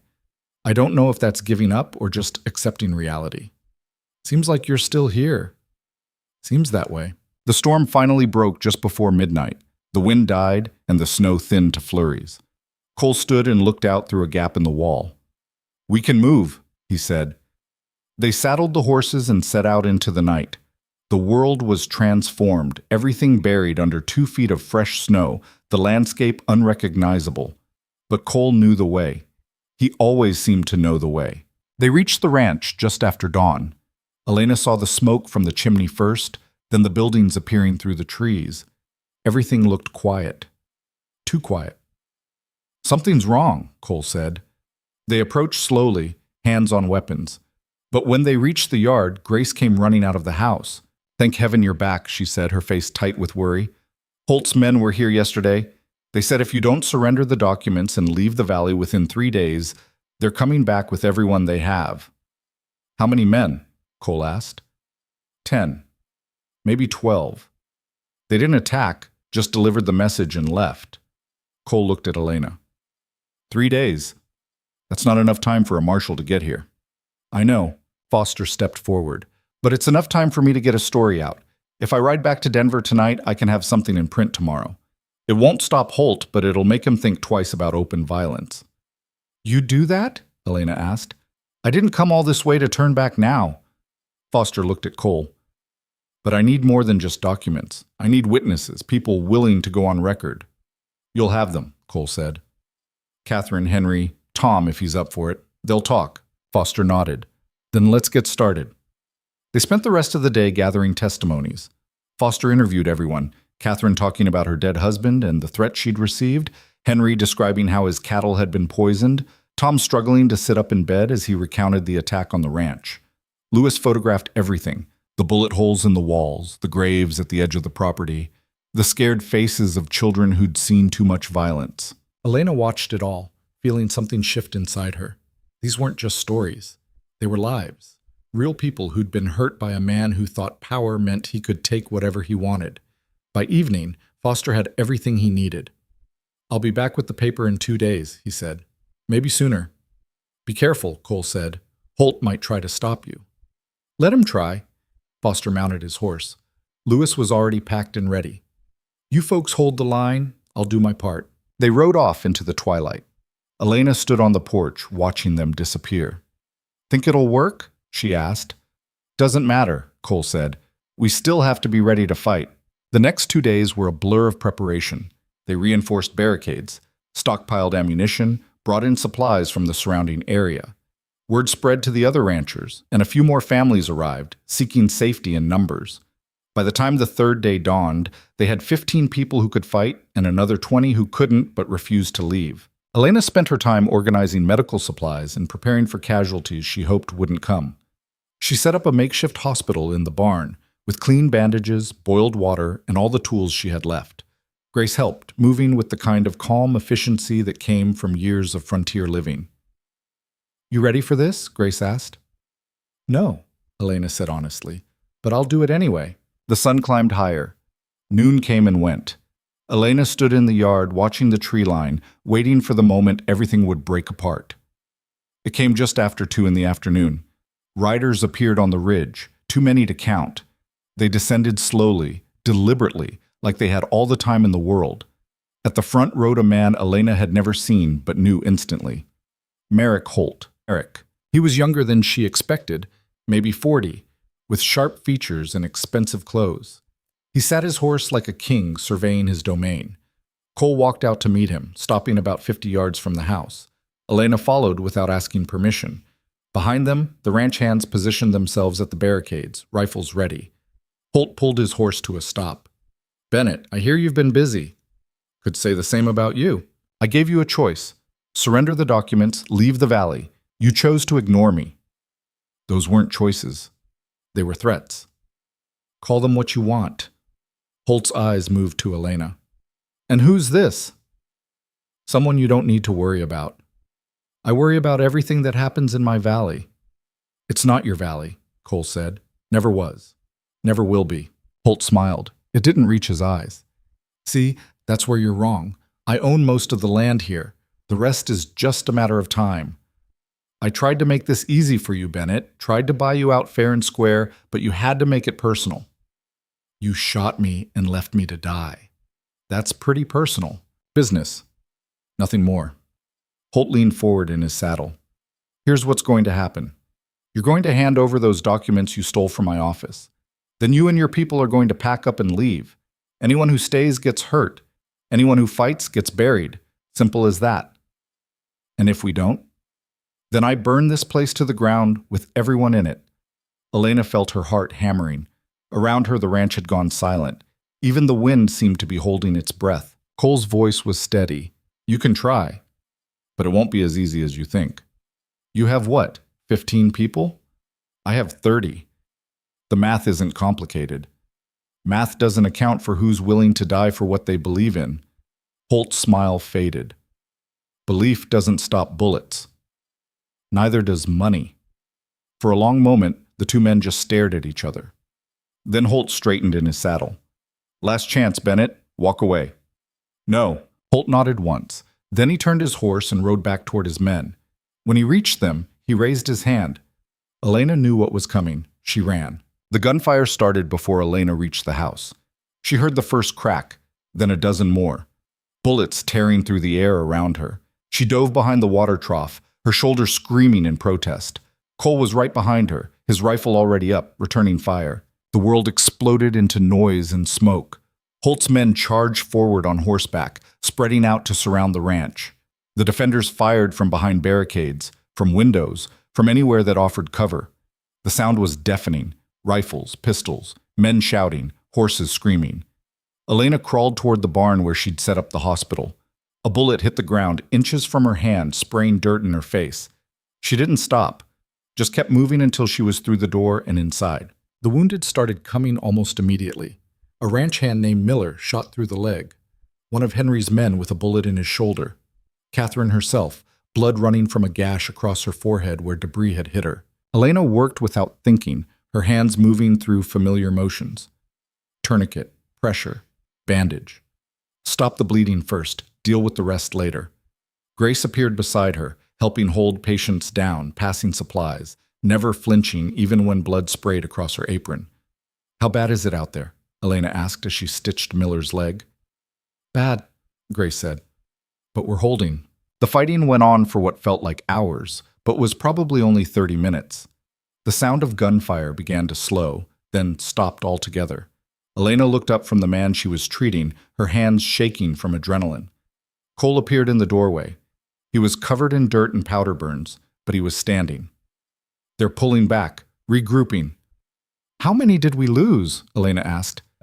"None dead, 6 wounded, including the ones here." He looked around the barn at the injured men. "You did good." "It's not over, is it?" "No, Holt's just testing us, seeing what we've got. He'll come again, harder this time." Cole was right. The second attack came an hour later, just as the sun started to set. This time, Holt's men didn't charge straight in. They spread out, using the trees for cover, picking off anyone who showed themselves. It was slower, more methodical, more dangerous. Elena stayed in the barn, treating wounds as they came. But she could hear the change in the fighting, the way the gunfire became more sporadic, more deliberate. They were wearing down the defenders, forcing them to conserve ammunition, waiting for mistakes. Tom appeared in the doorway, leaning heavily on a crutch. His face was pale, but his eyes were sharp. "You should be in bed," Elena said. "So should half the people out there." Tom moved to the window and looked out. We can't keep this up. We're running low on ammunition, and Holt knows it. What do we do? Hope that newspaper man keeps his word. But hope wasn't a strategy, and Elena knew it. She looked at the wounded men in the barn, at Grace's exhausted face, at the blood staining the floor.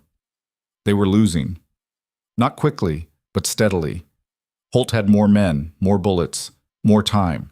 Eventually, the math would catch up with them. The third attack came at dawn the next morning. Elena had been awake all night, checking on patients, changing bandages, stealing a few minutes of sleep against the barn wall when she could. When the shooting started again, she was almost too tired to react. But she forced herself up and went back to work. This attack was different. Holt's men set fire to one of the outbuildings, sending thick black smoke across the yard. They used the smoke as cover, advancing closer to the main house. Elena could hear shouting, the sound of breaking glass. Someone screamed. Then, through the smoke and noise, she heard something else. Hoofbeats. A lot of them. Coming fast. The gunfire stuttered and stopped. Elena moved to the barn door and looked out. Through the smoke, she could see riders approaching from the east. Dozens of them. For a moment, her heart sank, thinking Holt had brought reinforcements.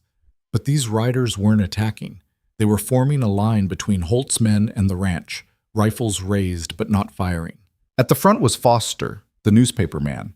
Beside him rode Judge Cartwright, and behind them were what looked like every rancher and homesteader within 100 miles.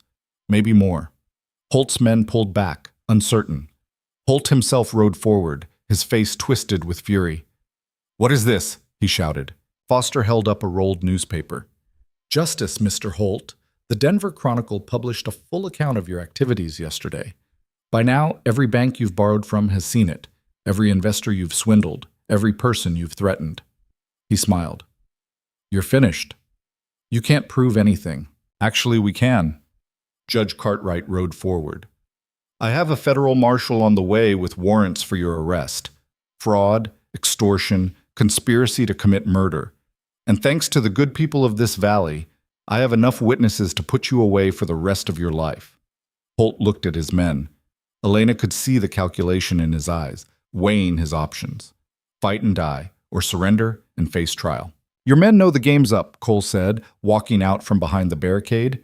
He looked like he'd been through hell, clothes torn, face blackened with powder, but he was standing tall. "They were in it for money. You don't have money anymore. They're not going to die for you."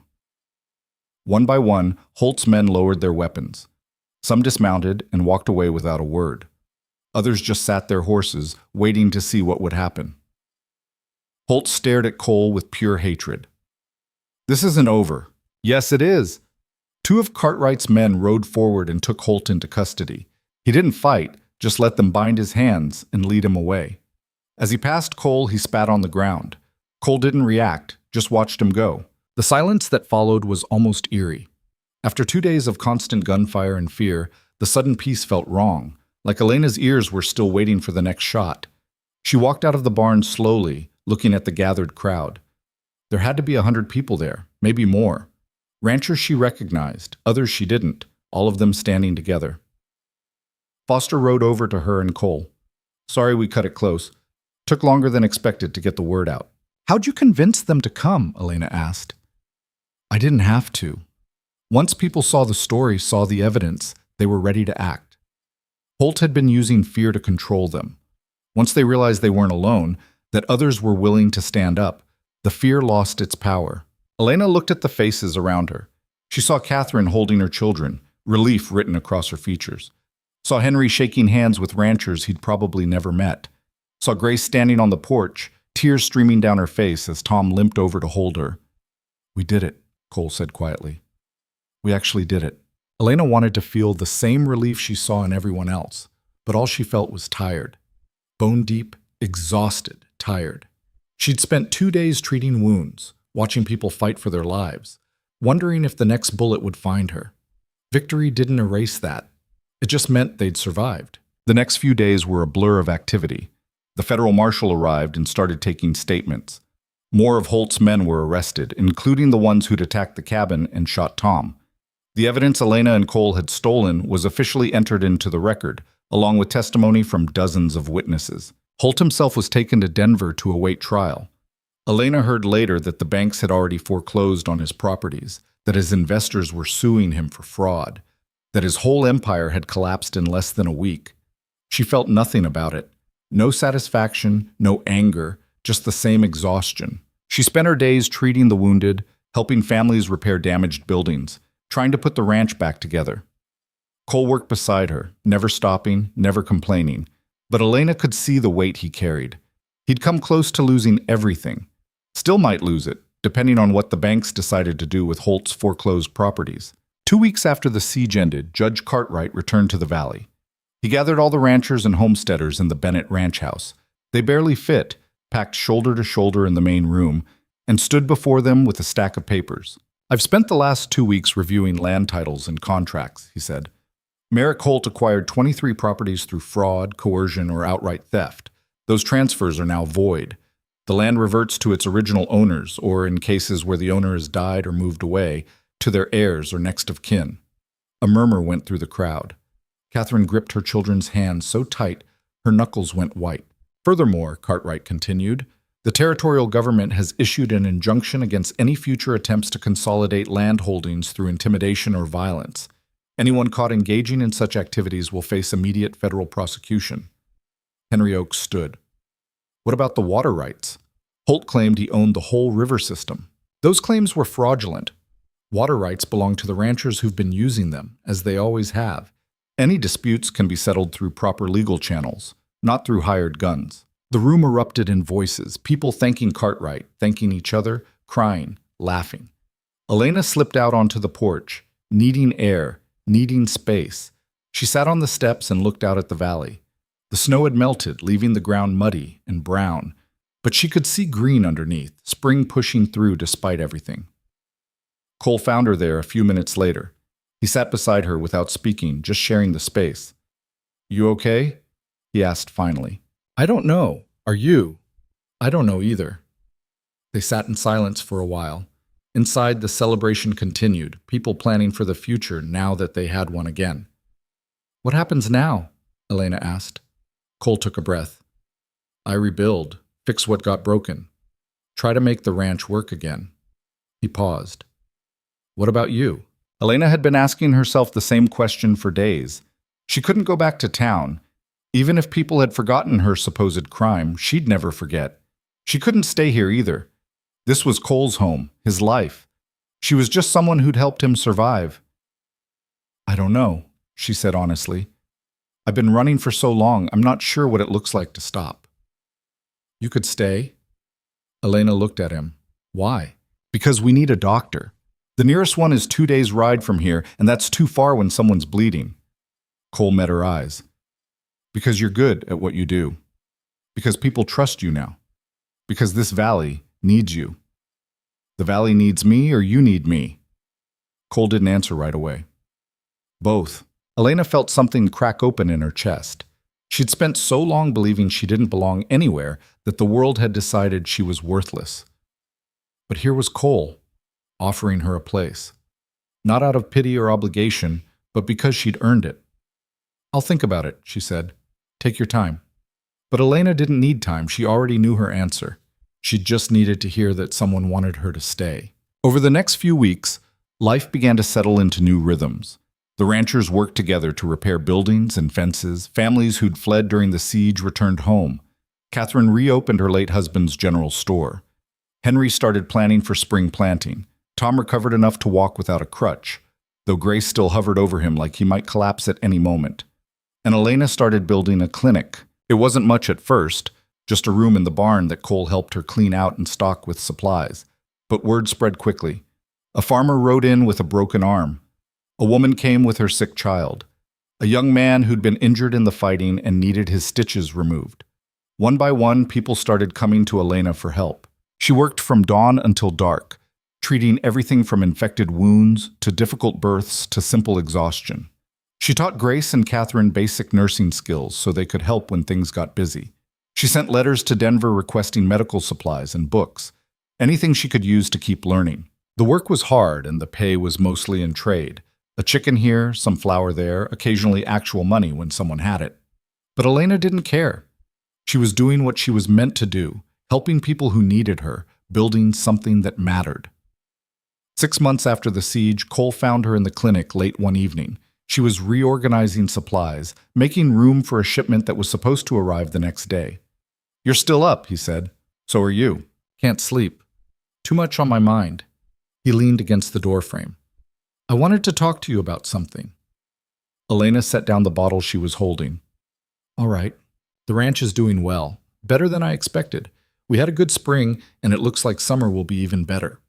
I'm thinking about expanding, building a new barn, maybe a bunkhouse for hands I'll need to hire."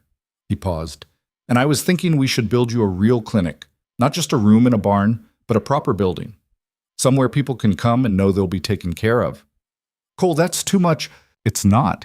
You've treated half the valley over the past 6 months, saved lives that would have been lost. People are healthier, safer because of you. That's worth investing in." Elena didn't know what to say. The idea of a real clinic, a place that was hers, built for the work she did, it was more than she'd ever imagined. "Why are you doing this?" she asked. Cole stepped closer. "Because you changed everything. Before you, I was just a man fighting to keep what was mine. But you taught me that survival isn't enough. That building something that lasts, something that helps other people, that's what matters." He reached out and took her hand. "You taught me that." Elena looked at their joined hands. His were calloused and scarred, marked by years of hard work.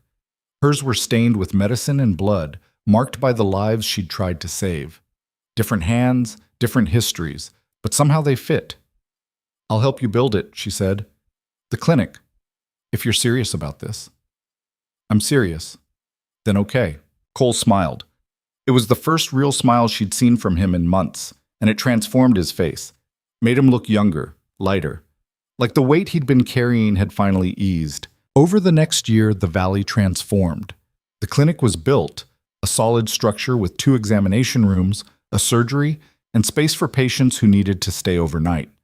Elena hired a young woman named Sarah as an assistant, teaching her the basics of nursing. Together they treated everything from broken bones to childbirth complications to the simple ailments that came with frontier living. The other ranchers prospered too. With Holt gone, they started cooperating instead of competing. They shared resources, helped each other during harvest, traded labor and equipment. The valley became something more than just individual homesteads fighting to survive. It became a community. Judge Cartwright visited periodically, checking on the legal situation, making sure no one else tried to pull what Holt had done. He told Elena privately that Holt had been sentenced to 15 years in prison, that his entire operation had been dismantled, that he'd never be a threat again. Elena nodded, but found she didn't care much. Holt was the past. She was focused on the future. Cole proposed to her on a spring evening, sitting on the porch of the ranch house they now shared. There was no grand gesture, no elaborate plan. Just Cole, turning to her as the sun set over the valley and saying, "I love you. I want to spend the rest of my life with you. Will you marry me?" Elena had learned a lot about herself over the past 2 years. She'd learned she was stronger than she thought, more resilient, capable of surviving things that should have broken her. She'd learned that home wasn't a place you were born. It was something you built piece by piece with people who saw your value even when the world didn't. She'd learned that the difference between giving up and holding on was often just one person saying you mattered. So when Cole asked her to marry him, she didn't hesitate. "Yes," she said. "Yes." They married in the summer, surrounded by everyone they'd fought beside. Catherine and her children came, and Henry Oakes, and Tom and Grace, who cried through the whole ceremony. Foster came from Denver with a photographer who captured the moment. Ranchers from across the valley attended, people Elena had treated, people who'd stood with them against Holt. It wasn't a fancy wedding, just a simple ceremony in front of the new clinic, with words spoken that promised loyalty and partnership and love. Elena wore a dress Grace had helped her make, and Cole wore his best shirt, and when they kissed, everyone cheered. That night, lying in bed beside Cole, Elena thought about the journey that had brought her here. From Philadelphia to Colorado, from hope to despair to something she'd never expected, a second chance, a real home. "What are you thinking?" Cole asked. "About how far we've come, both of us." "It's been a strange road." "The best ones usually are." Elena turned to face him. "Do you ever regret it? Any of it?" No. You? Elena thought about the Hamilton boy, about starving in that cabin, about killing a man and jumping from a window and cutting bullets out of people she barely knew. She thought about all the moments she'd been sure she wouldn't survive. And then she thought about the clinic full of supplies, about the patients she'd saved, about the community that had grown up around them, about this man beside her who'd seen her at her worst and still chose her. No, she said, I don't regret any of it. Over the next few years, the valley continued to grow. More families moved in, attracted by the stability and cooperation that had replaced Holt's regime of fear. A school was built, a church. A real town started forming around the general store and the clinic. Elena's practice expanded.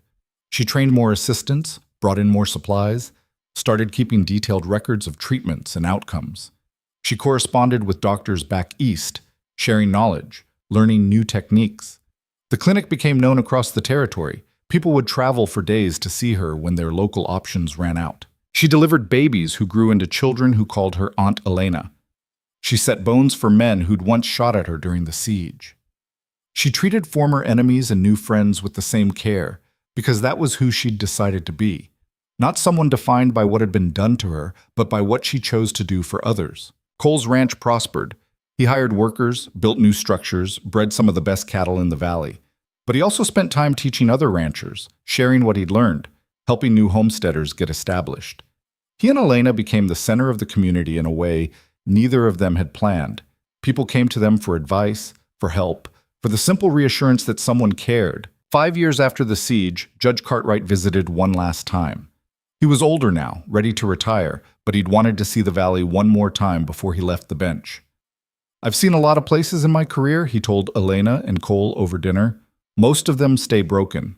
The violence, the corruption, it leaves scars that never heal. But not here.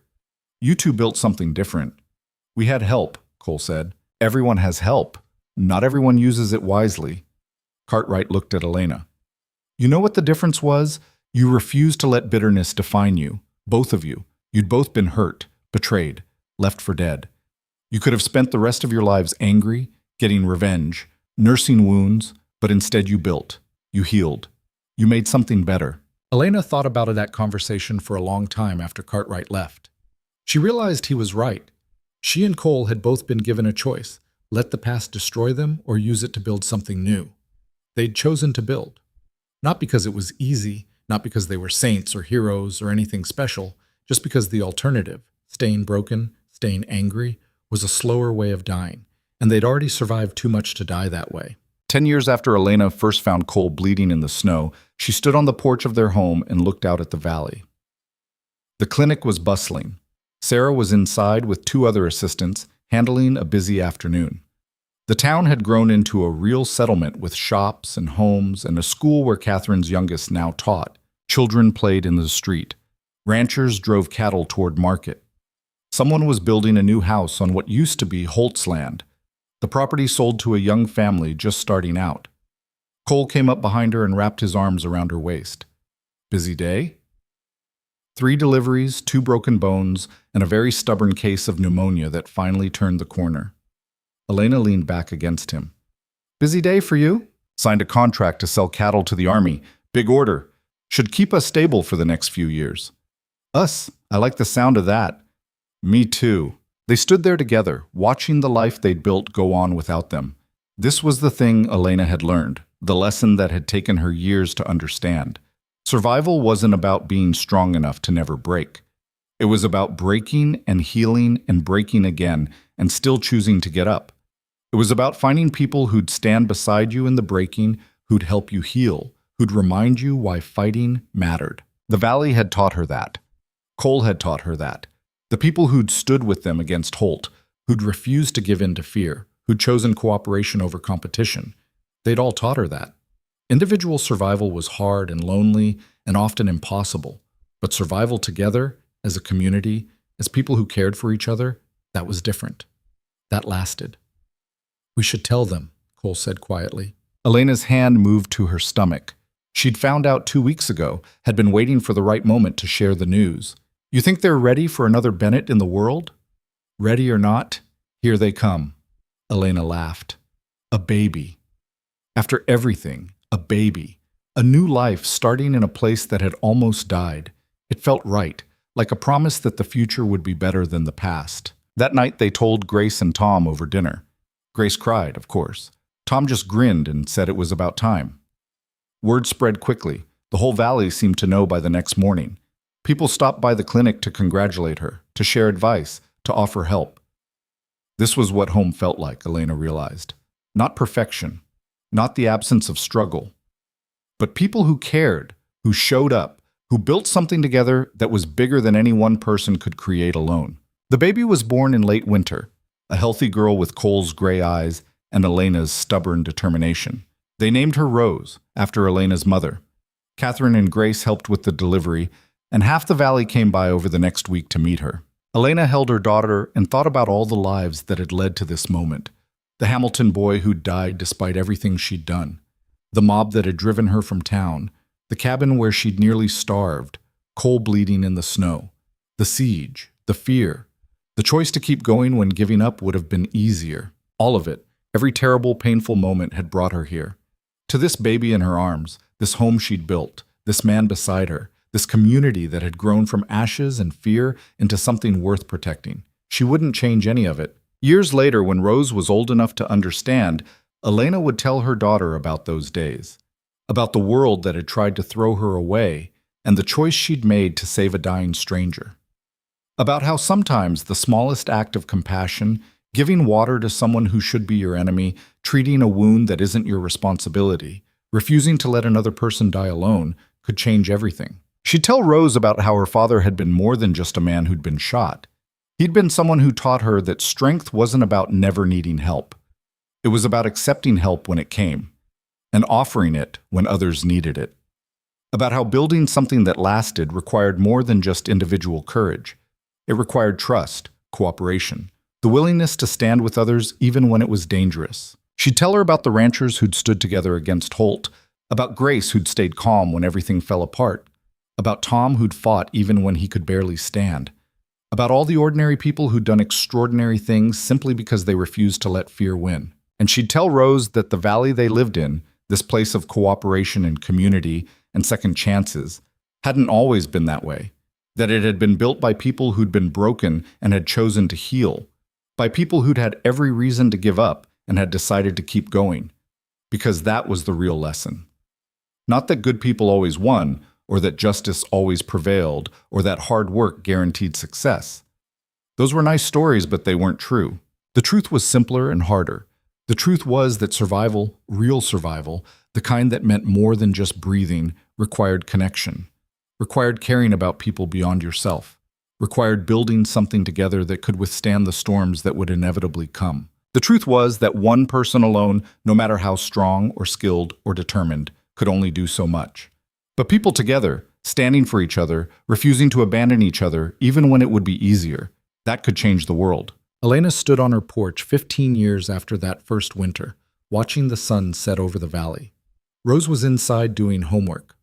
Cole was in the barn checking on a mare about to foal. The clinic had expanded again. They now had 3 full-time nurses and 2 doctors who'd come from back east, drawn by the reputation Elena had built. The valley was thriving. Not perfect. There were still disputes, still hardships, still people who struggled. But there was also help. There was community. There was the understanding that no one had to face their problems alone. And that made all the difference. Elena heard footsteps behind her. Rose came out, 11 years old now, and already showing signs of her mother's stubbornness. "Mom, can you help me with my history homework?" "What's it about?" "We're supposed to write about someone who changed our town. I want to write about you." Elena felt her throat tighten. "Why me?" "Because everyone says you and Dad saved the valley. That before you, people were scared and alone. And after you, they weren't." "We didn't do it alone, sweetheart. A lot of people helped." "I know, but you started it. You made the choice that mattered." Rose looked at her with those serious gray eyes. "What was it like when you first came here?" Elena thought about the cabin, the hunger, the despair. The moment she'd found Cole in the snow and had to decide whether to help him or save herself. "It was hard," she said honestly, "harder than anything I'd ever faced. There were days I wanted to give up, Days I didn't think I'd survive. But you did. But I did. Elena pulled Rose close. You want to know the real secret? It wasn't that I was strong or brave or special. It was that I found people worth fighting for. Your father, Grace and Tom, Catherine and her kids, all the ranchers who stood together. I found people who saw value in me when I couldn't see it in myself, and that made me want to keep going. Is that what I should write? Should. Write whatever feels true to you. But if you want my advice, write about how people need each other, how the strongest thing you can do is ask for help when you need it and offer it when someone else does. How community isn't just a nice idea, it's survival. Rose nodded, thinking. Then she went back inside to write. Cole came out of the barn a few minutes later and joined Elena on the porch. They stood together in the gathering darkness, listening to the sounds of the valley settling in for the night. She wants to write about us for school, Elena said. What'd you tell her? The truth. That we didn't save this place alone. That it took everyone working together. Cole nodded. That is the truth. They stood in comfortable silence. Elena thought about all the years behind them, all the years still ahead. The clinic would keep growing. Rose would grow up and make her own choices. The valley would change and evolve and face new challenges. But the foundation they'd built, the understanding that people were stronger together than apart, that compassion wasn't weakness but wisdom, that home was something you created through daily choices to show up for each other, that would last. Because that was the thing about building something real. It didn't require perfection. It required commitment. It required people who'd stand beside you when things got hard and refuse to walk away. It required the belief that what you were building mattered more than what you'd lost. Elena had lost a lot. Her reputation, her certainty, her innocence about how the world worked. She'd lost the version of herself who thought good intentions were enough, who believed the world was fair, who didn't know what it felt like to kill someone. But she'd gained more. A home, a family, a purpose that went beyond just surviving. She'd gained the knowledge that she could break and heal and break again and still keep going. That strength wasn't about never falling down. It was about getting back up and helping others do the same. The first stars appeared overhead. Inside the house, Rose was writing her essay. In the barn, the mare was preparing to give birth to new life. In the valley below, lights flickered on in windows, families settling in, safe and warm, part of something bigger than themselves. Elena Ward had come to Colorado to save lives. She'd thought that meant being a nurse, treating patients, using her skills to help people. She'd learned it meant so much more than that. It meant building a place where people could be saved, not just from illness or injury, but from isolation and fear and the despair that came from facing the world alone. It meant creating something that would outlast her, that would keep healing people long after she was gone. That was the real work. Not the dramatic moments of crisis and survival, though those mattered, but the daily choice to show up, to care, to build. The unglamorous work of stitching together a community that could withstand whatever storms came next. Cole's hand found hers, their fingers intertwined, scarred and strong. You thinking about the past? He asked. About everything, past, present, future, all of it. Any regrets? Elena looked at the valley spread out before them, at the life they'd built together, at the home that had once been just a dying man in the snow and a woman with nothing left to lose. No, she said. No regrets. And she meant it, every word. Because sometimes the thing that looks like an ending is actually a beginning. Sometimes losing everything is the only way to discover what you're really made of. Sometimes the worst moment of your life is the one that opens the door to something better. Elena had learned that the hard way, had lived it, survived it, carried the scars to prove it, and she'd do it all again if it meant ending up here, in this moment, with these people, building this life. That was her truth. Not the romantic version where everything worked out perfectly, but the real version where it was hard and messy and painful and worth it anyway, where survival wasn't a solo act but a chorus, where home wasn't a place but a choice you made every day, where the strongest thing you could be was part of something larger than yourself. The valley had taught her that. Cole had taught her that. And now, standing on this porch with the night settling in and her family safe inside and her work waiting for her tomorrow, Elena understood what it all meant. She was home.